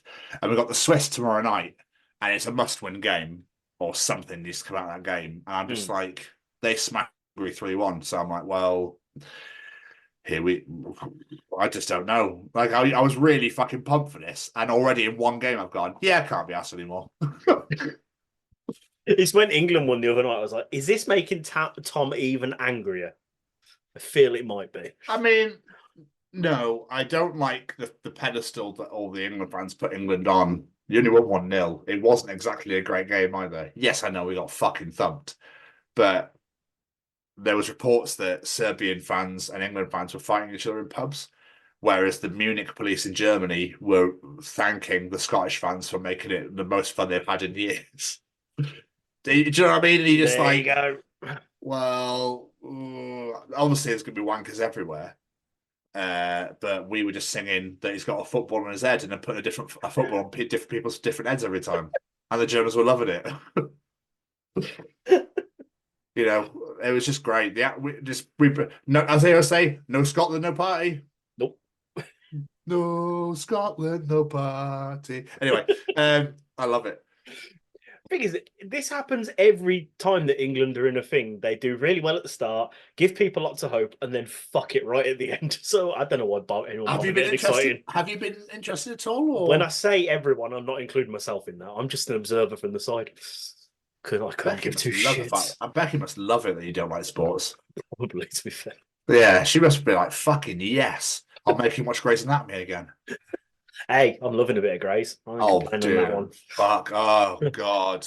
Loving a bit of Grey's. So, as of next week, guys, we're going to announce we're going to have a new co-host. And I've still got to fucking edit everything, probably. Yeah, that's what I'm saying. I won't be here. I thought you were getting rid of me, just sending me the files.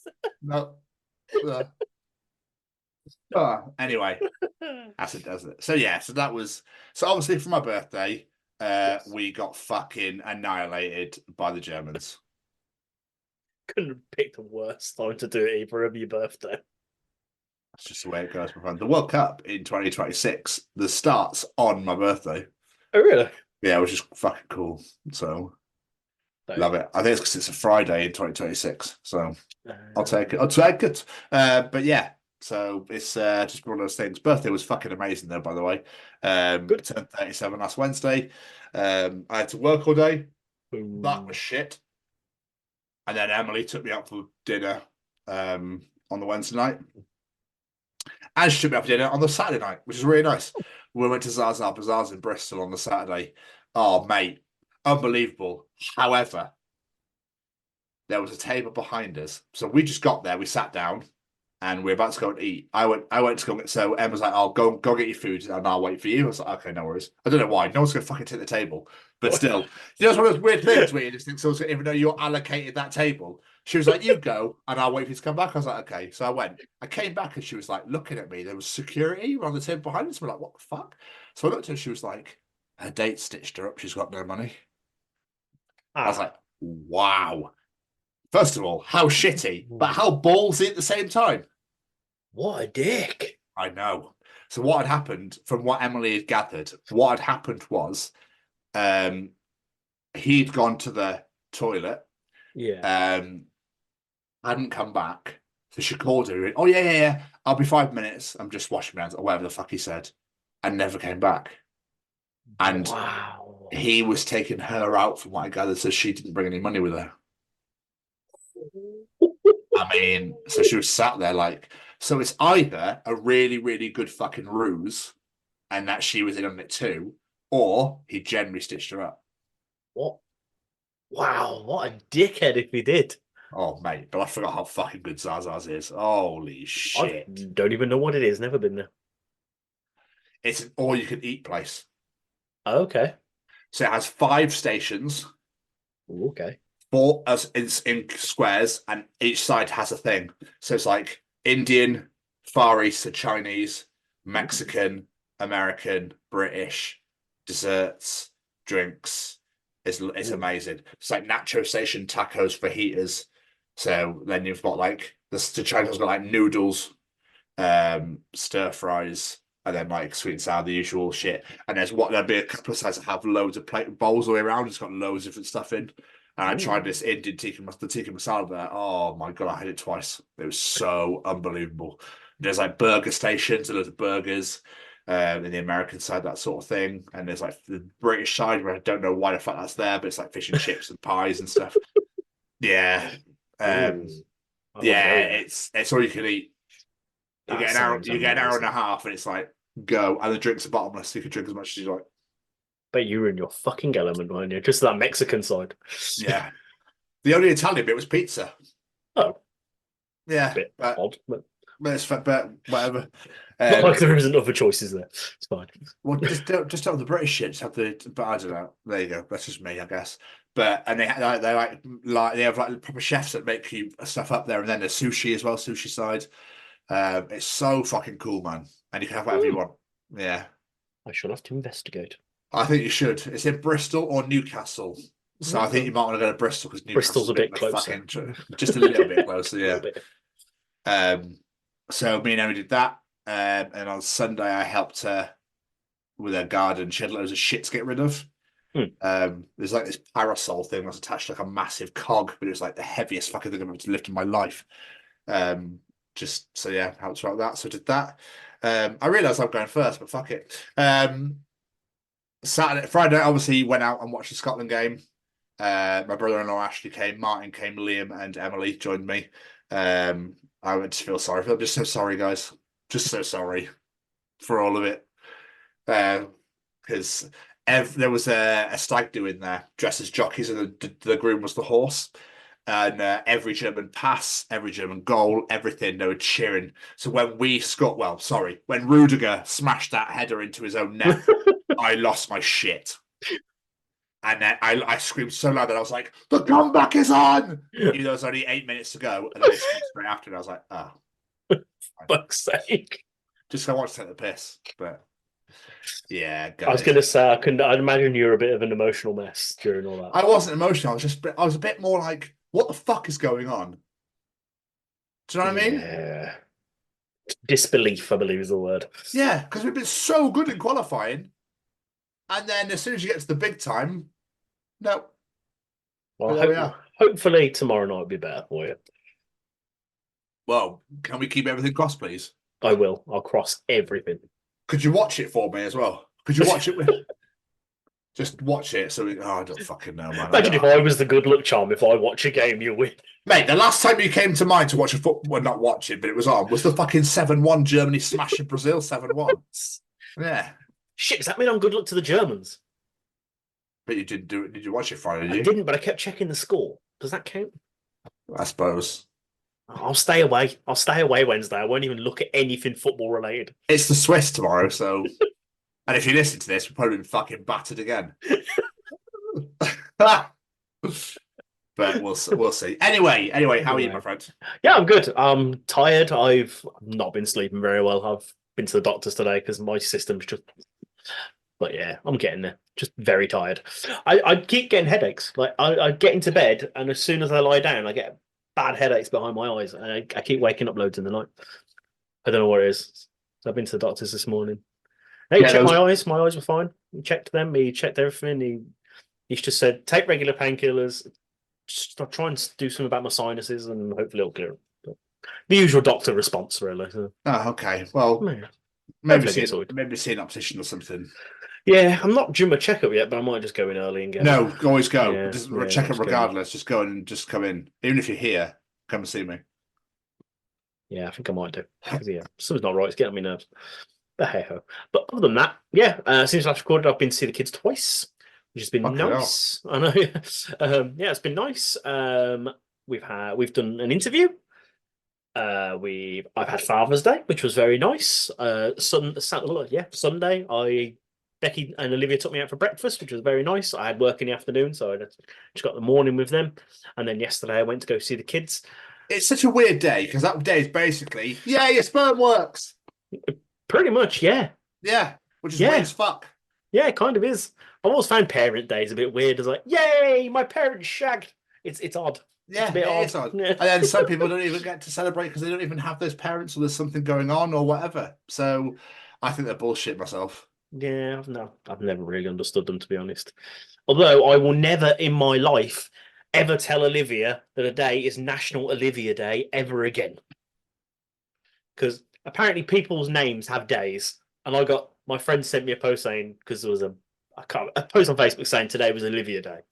And I said to the kid as a joke, it was Olivia Day. You'd think she turned into the fucking queen that day. Everything was like, but Dad, it's Olivia Day. You have to let me do it today. Never telling her that again. Never again. It's almost like you wanted that to happen by telling her. I didn't want that to happen. I thought it was a funny little ha-ha moment. No, she milked that shit dry. She's still doing it now. She's like, it's still Olivia week. I'm like, no, it's not. You got a day. Sod. She's too cute. I give in. Can't help it. Okay. It's fine. And other than that, I've managed to injure myself by stepping out of the house. So yay. I literally stepped out the house and I've done something to my leg and now it hurts every time I walk. I'm falling apart this week. That's what I've realised. Wow, okay. Yeah, I'm just falling apart. I'm old and falling apart. Well, bless you, mate. Your birthday's not even come up yet. I know, yeah. Not even 40 yet. Yeah. I think we're all caught up unless you got anything else to add. Absolutely fucking not. Hey, what's going on, everybody? This is Braden from Say We Can Fly. Just letting you know, got a brand new merch store out there. Please let me say the link. Let me say the link, please. Okay, yeah. Okay, yes, you can say the link. Yes, all right. Okay. So the link for the shop. So the link for the shop is www.saywecanfly.shop. All right, good job, Seamus. So www.saywecanfly.shop. 10% off if you use the code. Let me say the code. Let me say the code, please. Okay, fine. You can say the code. If you use the code. The code is the Chronicles. What? No, it's not. The Chronicles. No, it's not. It's the Chronicles, Seamus. Yeah, that's what I said. The Chronicles at checkout, all right? You get 10% off. 10% off? Yes, they know. They know, Seamus. Okay? I'm just trying to help, all right? Visit www.saywecanfly.shop and use code The Chronicles for 10% off your order. Available at participating Say We Can Fly restaurants and web stores. Some restrictions may apply, but probably not. Stop Tom's Journal.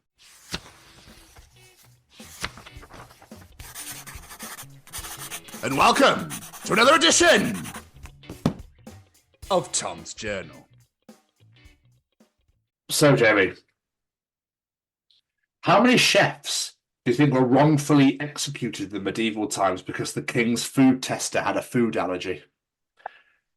I mean, these are the types of questions I want to see in my feed rather than those rent due tweets. Oh my God! What's funny is that's probably happened. You tried to poison the king's nuts. No, he's just got a peanut allergy. Yeah, crazy, isn't it? So It's crazy. nuts to think. There was a conversation I had at work yesterday with one of the Optoms, Kerry. She was telling me that cherry stones and peach, the stones in fruit contain very, very, very minuscule bits of cyanide. Really? So if you chew through it, yeah.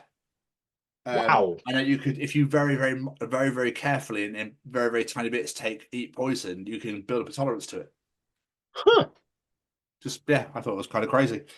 But for my next trick, I will spend 4 hours cooking a meal that the recipe says should take me only 30 minutes. We've all been there. We've all been there. Yeah. Yeah. So,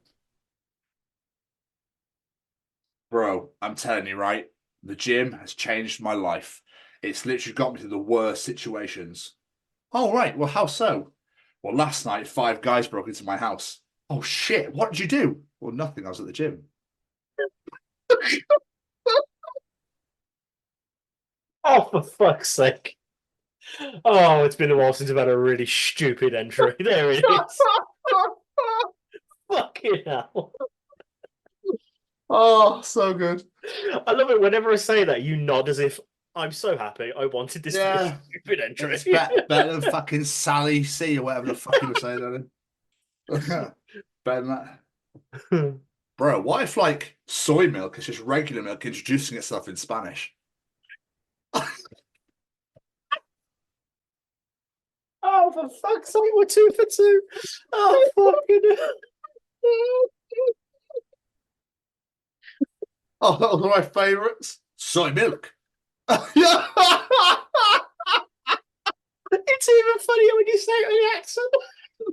Oh, so good. I just thought it was genius on the highest level, but it's obviously so dumb at the same time. Oh, fucking, I love this shit sometimes. So, what's really fucking great news is that I finally quit drinking for good. Now I drink for evil. Oh, Christ. Oh, Jesus Christ. I think you might get a massive run of these, I'm not going to lie. Wife. Oh, grow up. You can't believe everything you read on the internet.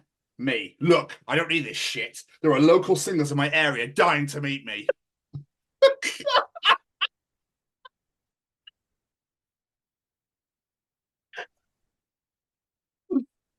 Oh, Jesus. Oh, fucking hell. Oh, good. Oh.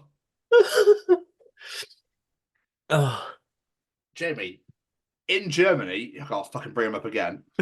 It's the most normal thing that washing machines are placed in the bathroom and not the kitchen where it definitely doesn't belong.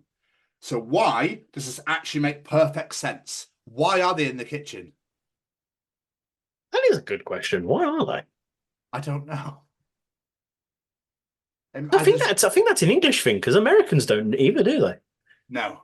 I remember when I was at Braden's, this isn't like a utility room. Yeah, I was gonna say it's either a utility room or basement in some movies and stuff, but in the bathroom. I think that makes logical sense to me. It does because that's where your clothes are. That does make a lot of sense. So instead of a basket, just chuck them straight in. I don't fucking know. Yeah. There you go. Some food for thought. The English are weird. Being at a new job is so embarrassing for absolutely no reason. Yeah, someone said it feels like you're a new character on season 5 of a show.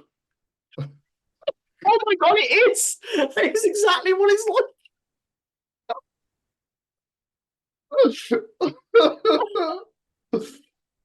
Oh my god, that's so funny. It's so true.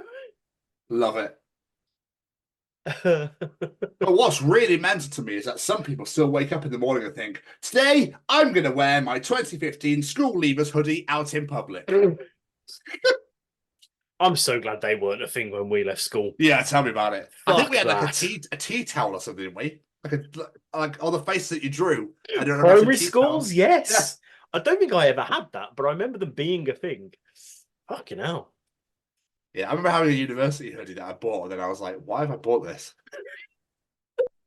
Oh, you always see loads of people in them, don't you, that go to uni. Why are you advertising what uni you go to? No one cares. Just to let you know that I am a student. Yeah, it's exactly that. Yes, I'm an adult. Yes, I spill something on myself every single time I eat. We exist. Yes, I'm married to one. They definitely exist. But Jamie, have we tried naming kids after other cheeses, or do we just stop at brie?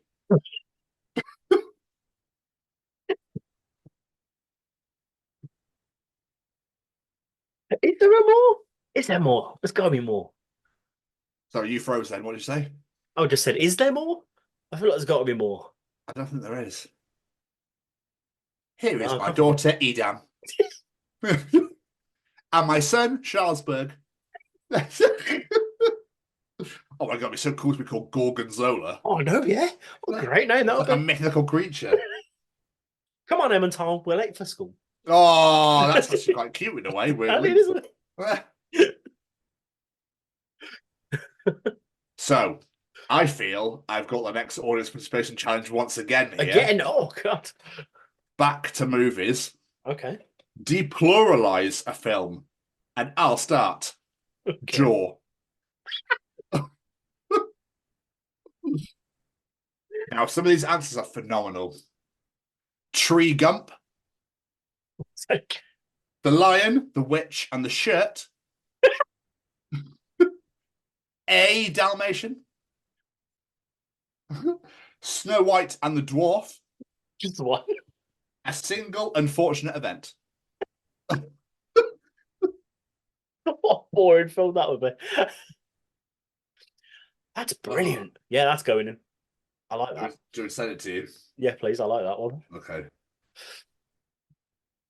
I'm going to break into your house, toast all your bread and put it back in the bag. I mean, you'd say time in the morning, I guess. And finally, Jamie. Hey, guys. Does anyone know what the fuck?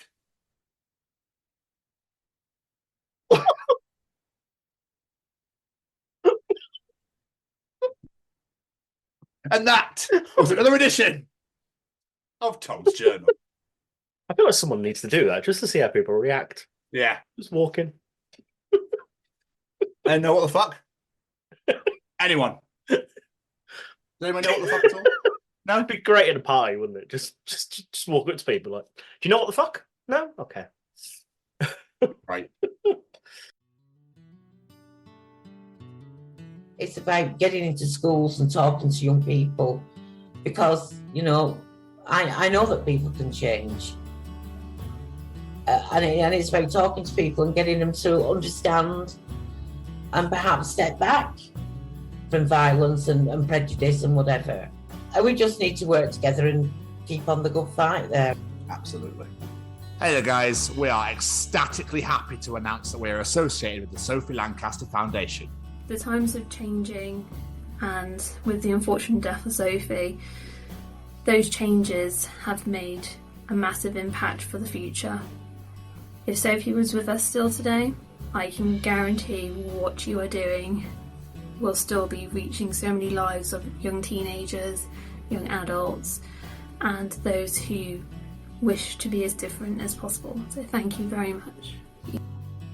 to find out more about this incredible foundation and all the work they do, and more importantly, how you can help, head on over to www.sophielancasterfoundation.com. Mama, Mr. Stevens. Mama, Mr. Stevens. Mama, Mr. Stevens. Me, Mr. Stevens. What song is that? Dancing Queen. Is it? Yeah. All right. Well, the Jamie bus is coming and everybody's jumping to Jamie San Francisco and Jamie's in the disco. I don't know more of the words, so I'll keep making them up. We're participating, so let's go on with Jamie. That was amazing. I enjoyed that a lot. It's audience participation time. Oh, that yeah. fit. Nice, that fits. Yeah. Love it.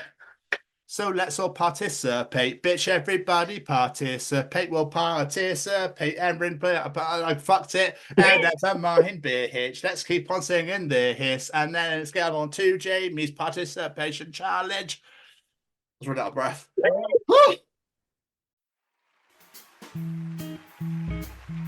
Ladies and gentlemen, it's time to participate in Jamie's participation challenge. Audience participation time this week. I asked you a simple would you rather question. Would you rather sing every time you spoke or danced every time you walked? What would you say? Sing every time I spoke. Could you imagine having an argument with somebody? It'd be absolutely superb. I think you'll find those glasses do not fit you, you massive bellend. I think you need to leave. What I love is I didn't even get a chance to ask you your thoughts this week. You were just like, I'm fucking answering. I'm passionate about this one. Yeah. Welcome to the Chronicles, a podcast. We pretty much did that anyway. But yeah, I completely 100% agree. Singing every time you spoke would be incredible. Because like I say, arguments would just be impossible. Yeah. Although I'd love it if someone got really angry at something but was dancing at the same time. Yes. For me as well, because I have to give jobs out over the radio at work. So it would be so much fun. Could you take a patient down to X-ray? It'd be so much fun. Yeah, that sounds great. So much fun. Anyway, let's get some audience answers. First off TikTok is Idiotic Productions. They say, I'd probably dance every time I walked. Since dancing doesn't have to be flashy moves, it could just be pointing your finger in a different way, really. Lazy Logic. I like it. Nice. I like it a lot. This week's guests have both given us an answer this week. I know. First, we've got Kevin who says, can't I do both? But push comes to shove, I'd probably say sing. Nice. You can do both. We'll let you. And Matt also says, it's got to be dance every time you walk. Imagine the smiles of everyone around you when you have a little boogie. To be fair, yeah. Again, with an argument, you couldn't pace the room back and forth and have a proper argument. Just pirouette. Fucking brilliant. Ruby Goodwin, dance because it'd be so much funnier. Yeah, it would be.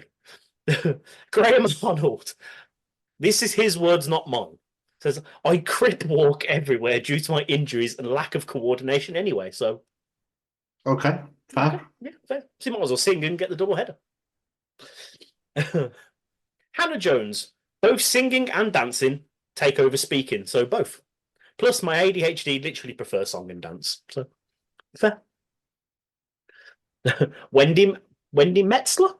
I think I pronounced that. Meitzler. Wendy Meitzler. My auntie. Okay. Both, of course. In fact, I do. There's a lot of people that just like to do this anyway, I'm realising. I think my dad called her a nutter or something. Yes, he did. Yeah. Emily Hallett, definitely sing. See, you're onto a winner there.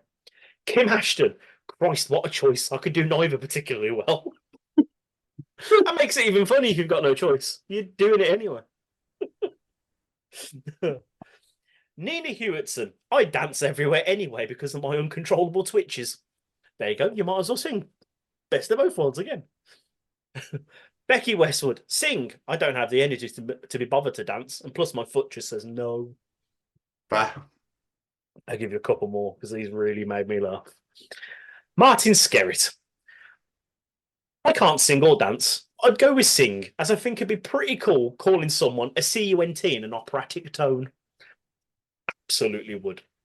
Absolutely would. Would prefer if you said C word, but still. I know, I can't say the C word, but yeah. And last but not least, PR Brown. I would just completely rage against the machine and break my legs and cut out my tongue. Fuck it.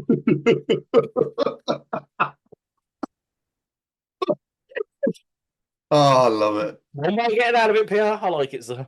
Well, absolutely love it. But we appreciate everyone that participates in Jamie's challenge on the weekly. So thank you so very, very much. It's graciously appreciated as always. If you enjoy Jamie's participation challenge, Tom's journal, Callum's Treachings, all right, and the interview, and you enjoy the other 135 editions wherever you get your podcast from, Scoops, in those platforms, whether it's Spotify, Google, or Apple, or anywhere else. Mainly, come and follow us on all social media at TCO Pod, or come and subscribe to us on YouTube at The Chronicles of Podcast. Make sure you hit that bell to get notified when new videos are released, and comment to your fucking heart's content. It'd be graciously appreciated. All social media at TCO Pod, and YouTube at The Chronicles of Podcast. I think Jamie wants to say something. Yeah, I do. I want to say a massive thank you to a few of our friends. First off, every single piece of music you heard on today's edition is brought to you by the wonderful singer-songwriter Matt Roberts. Go check him out, all social medias, at Matt Roberts Music. Go follow him on Spotify, wherever you get your music from, and give it a listen, because it's beautiful. And of course, we have to say a massive thank you to Mr. Braden Barry and his SayWeCanFly.shop. Head on over to www.saywecanfly.shop. See what you like the look of. Add that to your basket, whether it be apparel, signed lyrics, CDs, whatever you like. Add it to your basket, add the discount code The Chronicles, and get 10% off your order. And last but not least, a massive thank you to the Sophie Lancaster Foundation, because they're stamping out prejudice, hatred, and intolerance everywhere. And I mean everywhere, as I say, and I'll say it every week, and I'll say it every week going forward. This is not a UK issue. This is a global issue of people being treated differently because of the music they listen to and the way they dress. So help us, help them, put a stop to it. Head on to SophieLancasterFoundation.com, familiarise yourself with that story, and share it out with the world so we can bring an end to all of this. If you were at the Download Festival, like I mentioned earlier, an incredible turnout for the foundation yet again, selling absolutely tons of merchandise. So a massive thank you to everyone that popped in and said hello to the guys and helped them raise as much money as possible. And last but not least, a massive thank you to my beautiful co-host right there. Appreciate it. Thank you very, very much. And a big thank you to you too, my friend. Massive thank you to you too. Another great edition in the bag. Another one indeed. Kev, Matt, thank you so much for joining us on this week's edition. We appreciate it massively. Make sure you all go and check out Heavy Metal Therapy, because they do wonderful things for a wonderful cause for wonderful people. But as for this week, Jamie, I'm going to fucking butcher this. We'll see you all next week for the Chronicles of Peter Turn. Goodbye, everybody. Bye. Ta-ta.